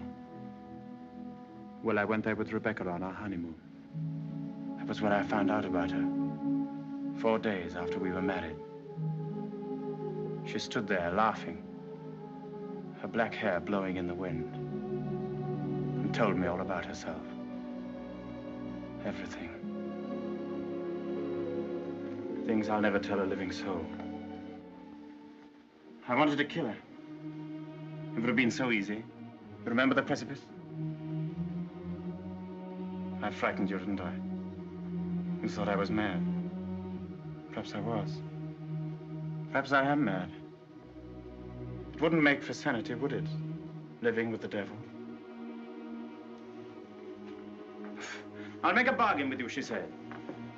You'd look rather foolish trying to divorce me now after 4 days of marriage. So I'll play the part of a devoted wife, mistress of your precious Mandalay. I'll make it the most famous showplace in England, if you like. And people will visit us and envy us and say we're the luckiest, happiest couple in the country. What a grand joke it'll be. What a triumph. I should never have accepted her dirty bargain. But I did. I was younger then and tremendously conscious of the family honor. Family honor. She knew that I'd sacrifice everything rather than stand up in a divorce court and give her away, admit that our marriage was a rotten fraud. You despise me, don't you? As I despise myself. You can't understand what my feelings were. Can you? Of course I can, darling. Of course I can. Well, I kept the bargain, and so did she, apparently. Oh, she played the game brilliantly. But after a while, she began to grow careless. She took a flat in London, and she'd stay away for days at a time. Then she started to bring her friends down here. I warned her, but she shrugged her shoulders. What's it got to do with you, she said. She even started on Frank. Poor, faithful Frank. Then there was a cousin of hers, a man named FILME. Yes, I know him. Came the day you went to London. Why didn't you tell me? I didn't like to. I thought it would remind you of Rebecca. Remind me? As if I needed reminding. FILME used to visit her here in this cottage. I found out about it, and I warned her that if he came here again, I'd shoot them both. One night, when I found that she'd come back quietly from London, I thought that FILME was with her. And I knew then that I couldn't stand this life of filth and deceit any longer. I decided to come down here and have it out with both of them. But she was alone. She was expecting FILME, but he hadn't come. She was lying on the divan, a large tray of cigarette stubs beside her. She looked ill, queer. Suddenly she got up, started to walk toward me. When I have a child, she said, neither you nor anyone else could ever prove it wasn't yours. You'd like to have an heir, wouldn't you, Max, for your precious Manderley? And she started to laugh. How funny. How supremely, wonderfully funny. I'll be the perfect mother, just as I've been the perfect wife. No one will ever know. It ought to give you the thrill of your life, Max, to watch my son grow bigger day by day, and to know that when you die, Manderley will be his. She was face to face with me.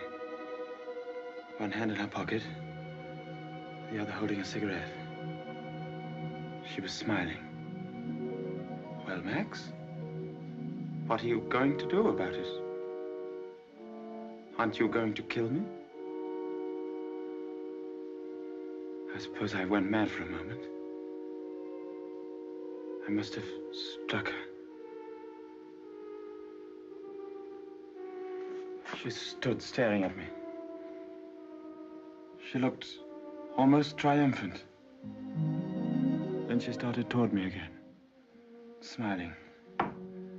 Suddenly she stumbled and fell.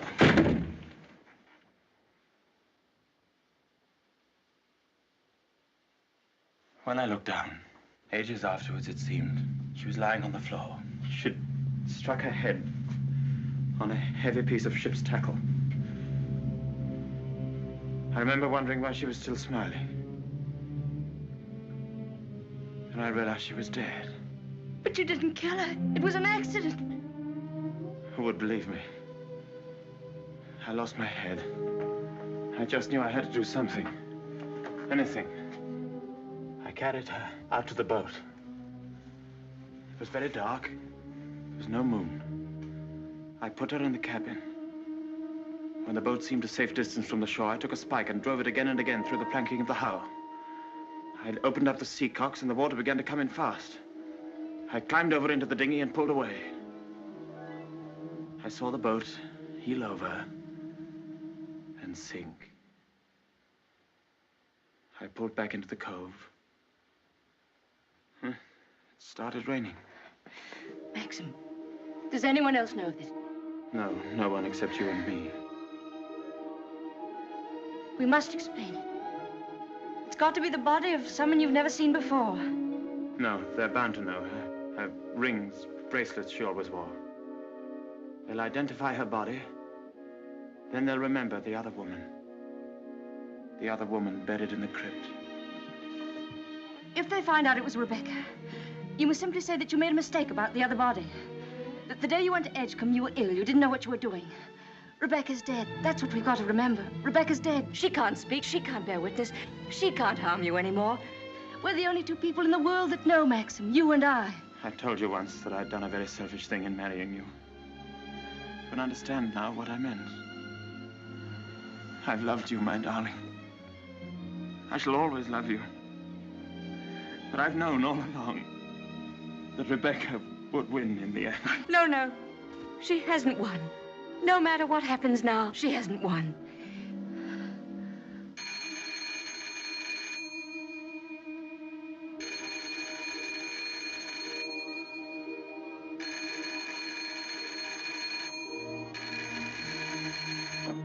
Hello? Hello? Oh. Hello, Frank. Hello, Frank. Yes. Who? Colonel Julian? Yes, tell him I'll meet him there as soon as I possibly can. What? Well, say, we could talk about that when we're sure about the matter. What's happened? Colonel Julian called. He's the chief constable of the county. He's been asked by the police to go to the mortuary.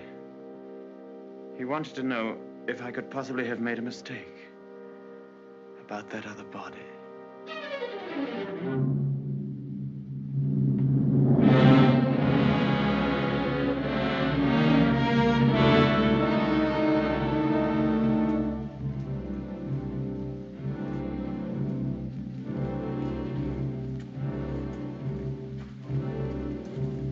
Well, Colonel Julian, apparently I did make a mistake about that other body.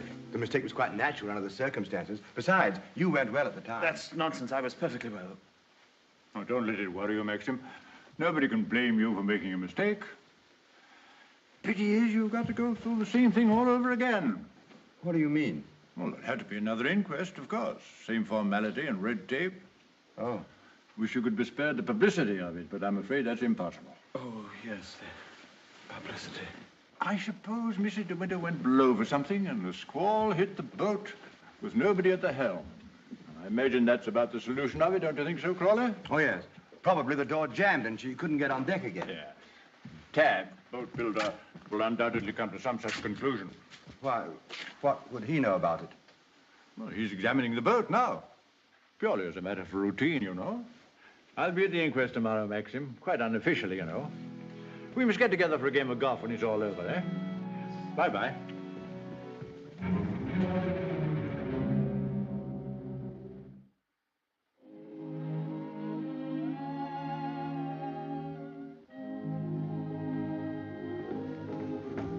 I have the evening papers, madam. Would you care to see them? Oh, no, thank you, Frith. And I prefer that Mr. De Winter weren't troubled with them either. I understand, madam. Permit me to say that we're all most distressed outside. Oh, thank you, Frith. I'm afraid the news has been a great shock to Mrs. Danvers. Yes, I rather expected it would be. It seems there's to be a coroner's inquest, madam? Yes, Frith, it's purely a formality. Of course, madam. I wanted to say that if any of us might be required to give evidence, I should be only too pleased to do anything that might help the family. Oh, thank you, Frith. I'm sure Mr. De Winter will be very happy to hear it, but I don't think anything will be necessary.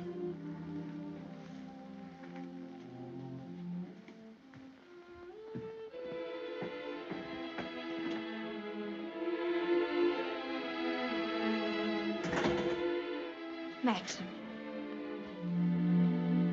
Hello, darling. Oh, Maxim, I'm worried about what you'll do at the inquest tomorrow. What do you mean? You won't lose your temper, will you? Promise me that they won't make you angry. All right, darling. I promise. No matter what he asks you won't lose your head. Don't worry, dear. They can't do anything at once, can they? No. Then we've a little time left to be together. Yes. I want to go to the inquest with you. I'd rather you didn't, darling. But I can't wait here alone. I promise you I won't be in any trouble to you, and I must be near you so that no matter what happens, we won't be separated for a moment. All right, dear. I don't mind this whole thing, except for you. I can't forget what it's done to you. I've been thinking of nothing else since it happened.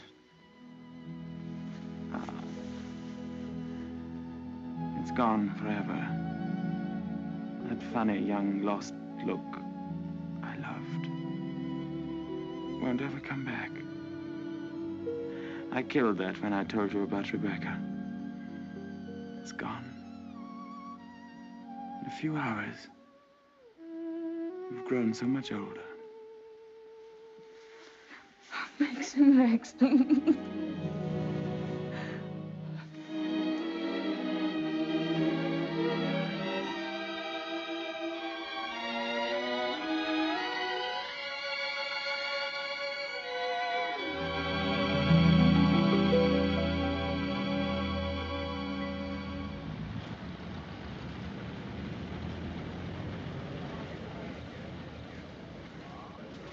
Black Jack Brady was his name. The most important arrest I ever made. It must have been about 2 years ago now. Of course, there was no doubt about it. He was hung a month after I caught him. Hello, wait a minute. They've got old Balmy Ben up now. You remember the late Mrs. De Winter, don't you? She's gone. Yes, we know that. She went in the sea. The sea got her. That's right, that's right. Now, we want you to tell us whether you were on the shore that last night she went sailing. Eh?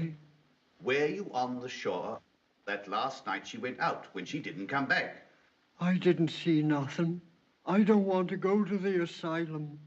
Them cruel folks there. Now, nobody's going to send you to the asylum. All we want you to do is to tell us what you saw. I didn't see nothing. Come, come. Did you see Mrs. De Winter get into her boat that last night? I don't know nothing. I don't want to go to the asylum. Very well, you may go. Eh? You may go now. Now, Mr. Tad. Yes, sir. Step forward, please.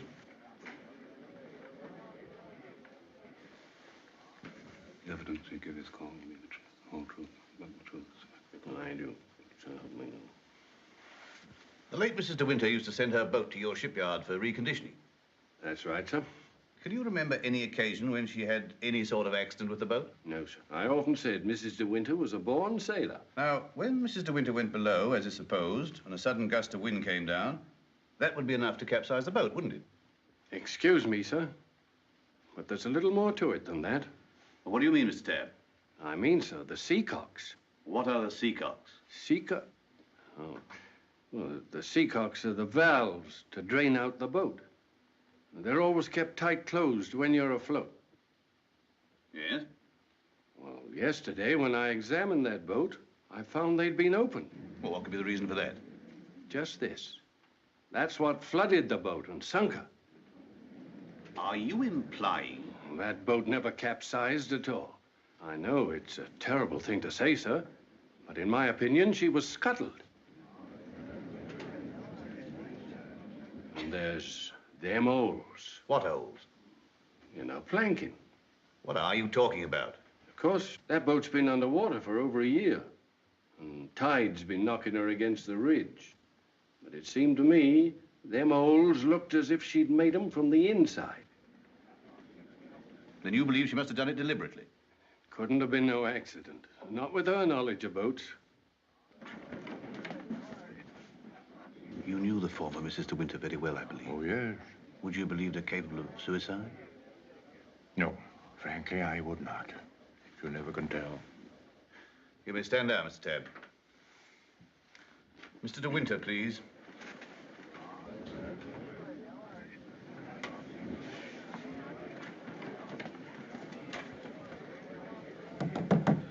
I'm sorry to drag you back for further questioning, Mr. De Winter, but you've heard the statement of Mr. Tabb. I wonder if you can help us in any way. I'm afraid not. Can you think of any reason why there should be holes in the planking of the late Mrs. De Winter's boat? Well, of course I can't think of any reason. Has anyone ever discussed these holes with you before? Well, since the boat has been at the bottom of the ocean, I scarcely think that likely. Mr. De Winter, I want you to believe we all feel very deeply for you in this matter. But you must remember that I don't conduct this inquiry for my own amusement. That's rather obvious, isn't it? I hope that it is. Well, since Mrs. De Winter went sailing alone, are we to believe that she drove those holes herself? Well, you may believe what you like. Can you enlighten us as to why Mrs. De Winter should have wanted to end her own life? I know of no reason whatever. Mr. De Winter, however painful it may be, I have to ask you a very personal question. Were relations between you and the late Mrs. De Winter perfectly happy? Were relations between you and the late Mrs. De Winter perfectly happy? I won't stand this any longer, and you might as well know now. My wife, she's fit. We'll adjourn till after lunch. Mr. De Winter, I presume you'll be available for us then? I told you should have had some breakfast. You're hungry, that's what's the matter with you.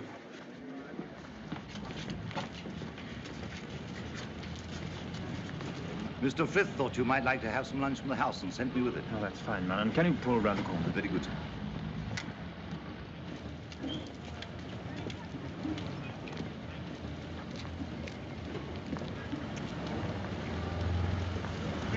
Awfully foolish to have me fainting like that. Nonsense. If you hadn't fainted like that, I'd have really lost my temper. Darling, please be careful.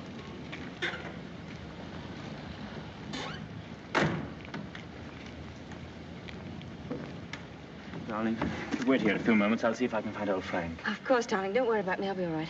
Sure? Here. Try a spot of this. Do you good. Thank you.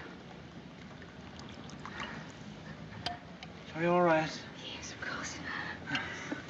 Won't be long. Right you are. Hello. And how does the bride find herself today? I say, marriage with Max is not exactly a bed of roses, is it? I think you better go before Maxim gets back. Oh, jealous, is he? Well, I can't say I blame him. But you don't think I'm the big bad wolf, do you? I'm not, you know. I'm a perfectly ordinary, harmless bloke. And I think you're behaving splendidly over all this. Perfectly splendidly. You know, you've grown up a bit since I last saw you. It's no wonder. What do you want, Father? Oh, hello, Max. Things are going pretty well for you, aren't they? Better than you ever expected. I was rather worried about you at first. That's why I came down to the inquest. Well, I'm touched by your solicitude, but if you don't mind, we'd rather like to have our lunch. Lunch? I say, what a jolly idea. Rather like a picnic, isn't it? Oh, I'm so sorry. Do you mind if I put this there? You know, Max, old boy, I really think I ought to talk things over with you. Talk what things over? Well, those holes in the planking, for one thing. Those holes that were drilled from the inside. Oh, Mullen. Yes, sir? Would you, like a good fellow, have my car filled with petrol? It's almost empty. Very good, sir. And Mullen, close the door, will you? Yes, sir. Does this bother you?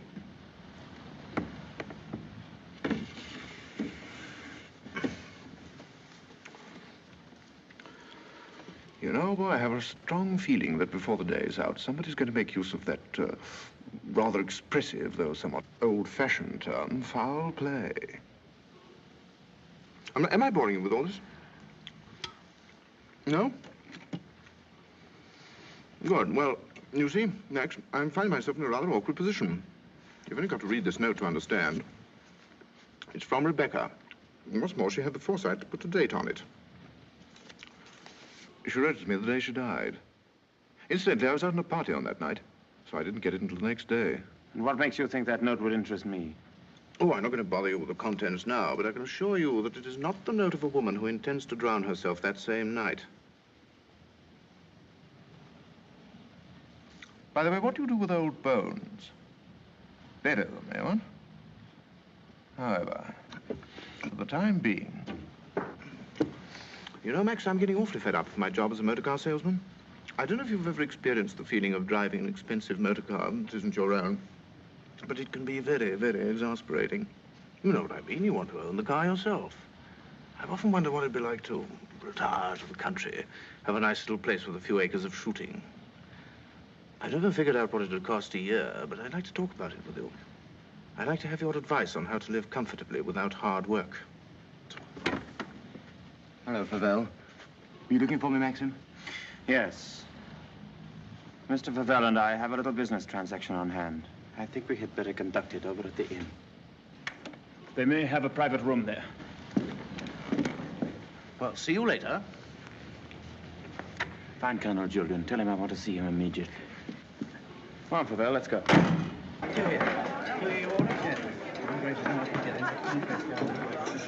Have you a private room, please? Of course, sir. Through there, sir. Hope this will do, Mr. De Winter. Oh, splendid. Splendid. Exactly like the Ritz. Any orders, gents? Yes, you might bring me a large brandy and soda. How about you, Max? Have one on me. I feel I can afford to play host. Thanks, I don't mind if I do. Make it two, will you, like a good fellow? Very good, sir. Where's Mr. De Winter? Oh, through the other door, sir. Colonel Julian, this is Mr. Favell. Oh, I know Colonel Julian. We're old friends, aren't we? Well, since you're old friends, I assume you also know he's head of the police here. I think he might be interested to hear your proposition. Go on, tell him all about it. I don't know what you mean. I merely said I hope to give up selling cars and retire into the country. Actually, he offered to withhold a vital piece of evidence from the inquest if I made it worth his while. I only want to see justice done, Colonel. Now, that boat builder's evidence suggested certain possible theories concerning Rebecca's death. One of them, of course, is suicide. Now, I have a little note here which I consider puts that possibility quite out of court. Read it, Colonel. Jack, darling, I've just seen the doctor, and I'm going down to Mandalay right away. I shall be at the cottage all this evening and shall leave the door open for you. I have something terribly important to tell you. Rebecca. Now, does that look like the note of a woman who had made up her mind to kill herself? And apart from that, Colonel, do you mean to tell me that if you wanted to commit suicide, you'd go to all the trouble of putting out to sea in a boat and then take a hammer and chisel and laboriously knock holes through the bottom of it? Come, Colonel, as an officer of the law, don't you feel there are some slight grounds for suspicion? Of murder? What else? You've known Max a long time, so you know he's the old-fashioned type who'd die to defend his honor, or who'd kill for it. It's blackmail. Pure and simple. Blackmail is not so pure, nor so simple. It can bring a lot of trouble to a great many people. And the blackmailer sometimes finds himself in jail at the end of it. Oh, I see. You're going to hold De Winter's hand through all this. Just because he's the big noise around here, and he's actually permitted you to dine with him. Be careful, Favell. You've brought an accusation of murder. Have you any witnesses? I do have a witness. Oh. It's that fellow Ben. That stupid coroner hadn't been as much of a snob as you are. He'd have seen that half-wit was hiding something. And why should Ben do that? Because we caught him once, Rebecca and I, peering at us through the cottage window. Rebecca threatened him with the asylum. That's why he was afraid to speak. But he was always hanging about. He must have seen this whole thing. It's ridiculous even listening to all this. You're like a little trades union, all of you, aren't you? And if my guess is right, Crawley, there's a bit of malice in your soul toward me, isn't there? Crawley didn't have much success with Rebecca. But he ought to have more luck this time. And the bride will be grateful for your fraternal arm, Crawley, in a week or so. Every time she faints, in fact. De Winter! Max, please. That temper of yours will do you in yet, Max. Oh, excuse me, gentlemen. Now, is there anything else? Yes. You might bring Mr. De Winter a sedative. No, nothing at all. Just leave us. Very good. Now, Favell, let's get this business over. As you seem to have worked out the whole thing so carefully, perhaps you can provide us also with a motive. I knew you were going to bring that up, Colonel. I've read enough detective stories to know that there must always be a motive. And if you'll all excuse me a moment, I'll supply that, too. I wish you'd go home. You ought not to be here through all this. Please let me stay, Maxim. Surely, Colonel Julian, you're not going to allow this fellow to... My opinion of Favell is no higher than yours, Crawley. But in my official capacity, I have no alternative but to pursue his accusation. I entirely agree with you, Colonel. In a matter so serious as this, we must make sure of every point, explore every avenue. And, in fact, if I may coin a phrase, leave no stone unturned. Here she is, the missing link, the witness who will help supply the motive. Colonel Julian, Mrs. Danvers, I believe you know everyone else. Won't you sit down? No offense, Colonel, but I think I'll put this to Danny. She'll understand it more easily. Danny, who was Rebecca's doctor? Mr. De Winter always had Dr. McLean from the village. Now, you heard. I said Rebecca's doctor in London. I don't know anything about that. Oh, don't give me that, Danny. You knew everything about Rebecca. You knew she was in love with me, didn't you? Surely you haven't forgotten the good times she and I used to have down at the cottage on the beach. She had a right to amuse herself, didn't she? Love was a game to her, only a game. It made her laugh, I tell you. She used to sit in her bed and rock with laughter at the lot of you. Can you think of any reason why Mrs. De Winter should have taken her own life? No, I refuse to believe it. I knew everything about her, and I won't believe it. There, you see, it's impossible. She knows that as well as I do. Now, listen to me, Danny. We know that Rebecca went to a doctor in London on the last day of her life. Who was it? I don't know. Oh, I understand, Danny. You think we're asking you to reveal secrets of Rebecca's life. You're trying to defend her, but that's what I'm doing. I'm trying to clear her name of the suspicion of suicide. Mrs. Danvers, it has been suggested that Mrs. De Winter was deliberately murdered. There you have it in a nutshell, Danny. But there's one more thing you'll want to know. The name of the murderer. It's a lovely name that rolls off the tongue so easily. George Fortescue Maximilian De Winter.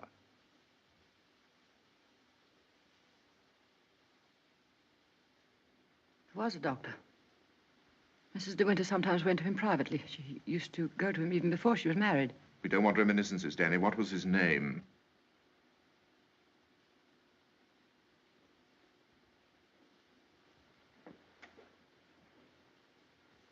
Dr. Baker, 165 Goldhawk Road, Shepherd's Bush. There you are, Colonel. There's where you'll find your motive. Go and question Dr. Baker. He'll tell you why Rebecca went to him, to confirm the fact that she was going to have a child. A sweet, curly-headed little child. It isn't true. It isn't true. She would have told me. She told Max about it. Max, who knew he wasn't the father, so like the gentleman of the old school that he is, he killed her. I'm afraid we shall have to question this, Dr. Baker. Here, here. But for safety's sake, I think I'd like to go along, too. Yes, unfortunately, I suppose you have the right to ask that. I'll see the coroner and have the inquest postponed pending further evidence. I say, aren't you rather afraid that the prisoner, should we say, might bolt? You have my word for it that he will not do that. Toodaloo, Max. Come along, Danny. Let's leave the unhappy couple to spend their last moments together alone.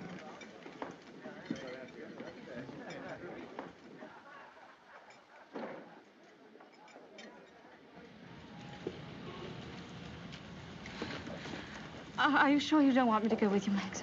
No, darling, it'll be very tiring for you. I'll be back the very first thing in the morning, and I won't even stop to sleep. I'll be waiting for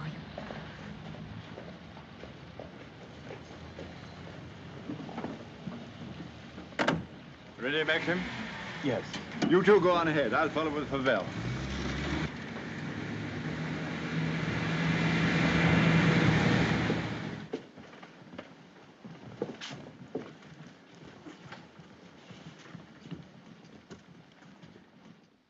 Dr. Baker, you may have seen Mr. De Winter's name in the papers recently. Oh, yes, yes, in connection with the body that was found in a boat. My wife was reading all about it. A very sad case. My condolences. No, this is going to take hours. Let me... Don't bother, Favell. I think I can tell Dr. Baker. We're trying to discover certain facts concerning the late Mrs. De Winter's activities on the day of her death. October the 12th last year. And I want you to tell me, if you can, if anyone of that name paid you a visit on that date. I'm awfully sorry. I'm afraid I can't help you. I should have remembered the name De Winter. I've never attended a Mrs. De Winter in my life. Well, how can you possibly tell all your patients' names? I can look it up in my engagement diary, if you like. Did you say the 12th of October? Yes. Here we are. No. No De Winter. Are you sure? Well, here are all the appointments for that day. Ross, Campbell, Stedall, Perino, Danvers, Danny? Yeah. What the devil? Would you read that name again? Did you say Danvers? Yes, I have a Mrs. Danvers for 3 o'clock. What did she look like? Can you remember? Yes, I remember her quite well. She was a very beautiful woman. Tall, dark, exquisitely dressed. Rebecca. The lady must have used an assumed name. Is that so? This is a surprise. I'd known her a long time. What was the matter with her? My dear sir, there are certain ethics. Could you supply a reason, Dr. Baker, for Mrs. De Winter's suicide? For her murder, you mean? She was going to have a kid, wasn't she? Come on, out with it. Tell me, what else would a woman of her class be doing in a dump like this? I take it the official nature of this visit makes it necessary for me to... I assure you, we'd not be troubling you if it were not necessary. You want to know if I can suggest any motive as to why Mrs. De Winter should have taken her life? Yes, I think I can. The woman who called herself Mrs. Danvers was very seriously ill. She was not going to have a child. Well, that was what she thought. My diagnosis was different. I sent her to a well-known specialist for an examination and x-rays. And on this date, she returned to me for his report. I remember her standing here, holding out her hand for the photograph. I want to know the truth, she said. I don't want soft words in a bedside manner. If I'm for it, you can tell me right away. I knew she was not the type to accept a lie. She'd asked for the truth. I let her have it. She thanked me. I never saw her again, so I assumed that... What was wrong with her? Cancer. Yes, the growth was deep-rooted. An operation would have been no earthly use at all. In a short time, she would have been under morphia. There was nothing that could be done for her, except wait. Did she say anything when you told her? She smiled in a queer sort of way. Your wife was a wonderful woman, Mr. De Winter.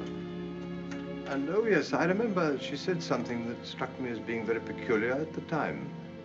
When I told her it was a matter of months, she said, "Oh, no, doctor, not that long." You've been very kind. You've told us all we wanted to know. We should probably need an official verification. Verification? Yes, to confirm the verdict of suicide. I understand. Can I offer you gentlemen a glass of sherry? Oh, very kind. I think we ought to be going. Thank heaven we know the truth. Dreadful thing. Dreadful. A young and lovely woman like that. No wonder I never had the remotest idea. Neither did Danny, I'm sure. I wish I had a drink. Will we be needed at the inquest any further, Colonel Julian? No, I can see to it that Maxim's not troubled any further. Thank you, sir. You ready to start, Colonel? No, thank you. I'm staying in town tonight. And let me tell you, Favell, blackmail is not much of a profession. And we know how to deal with it in our part of the world, strange as it may seem to you. Oh, I'm sure I don't know what you're talking about. But if you ever need a new car, Colonel, just let me know. It's impossible to thank you for your kindness to us through all this. You know what I feel without my saying it. Not at all. Put the whole thing behind you. But let your wife know she'll be getting worried. Yes, of course. I'll phone her at once, then we'll get straight down to Mandalay. Goodbye, Crawley. Maxim's got a great friend.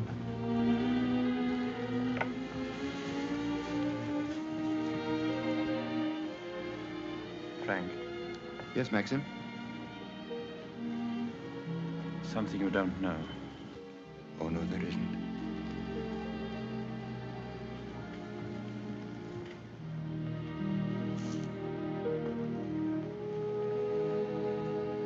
I didn't kill her, Frank. But I know now that when she told me about the child, she wanted me to kill her. She lied on purpose. She foresaw the whole thing. That's why she stood there laughing when she... Don't think about it anymore.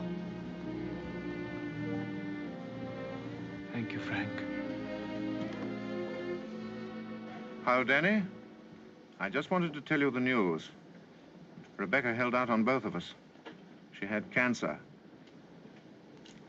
Yes, suicide. And now Max and that dear little bride of his will be able to stay on at Mandalay and live happily ever after. Bye-bye, Danny. This your car, sir? Yes? Will you be going soon? This isn't a parking place, you know. Oh, isn't it? Well, people are entitled to leave their cars outside if they want to. It's a pity some of you fellows haven't anything better to do. When you phoned, did she say she'd wait up? I asked her to go to bed, but she wouldn't hear of it. I wish I could get some more speed out of this thing. Is something worrying you, Maxim? I can't get over the feeling something's wrong.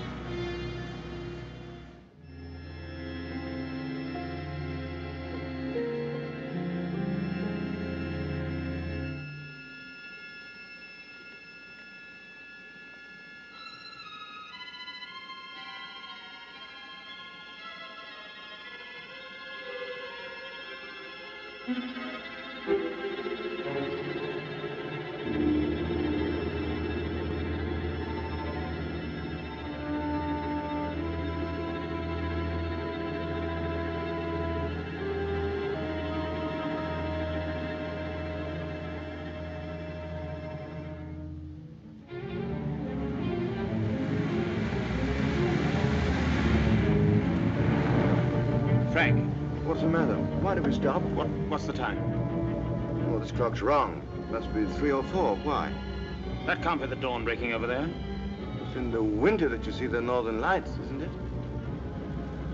That's not the northern lights. That's Mandalay.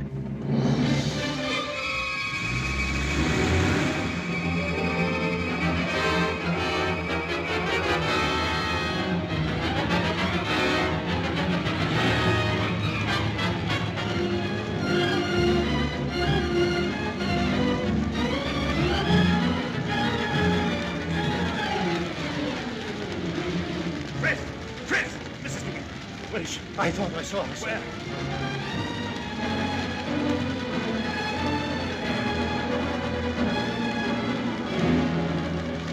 Maxim! Thank heaven you come back to me. Are you all right, darling? Oh, yes. Are you all right? Mrs. Danvers, she's gone mad. She said she'd rather destroy Mandalay than see us happy here. Look! The West Wing!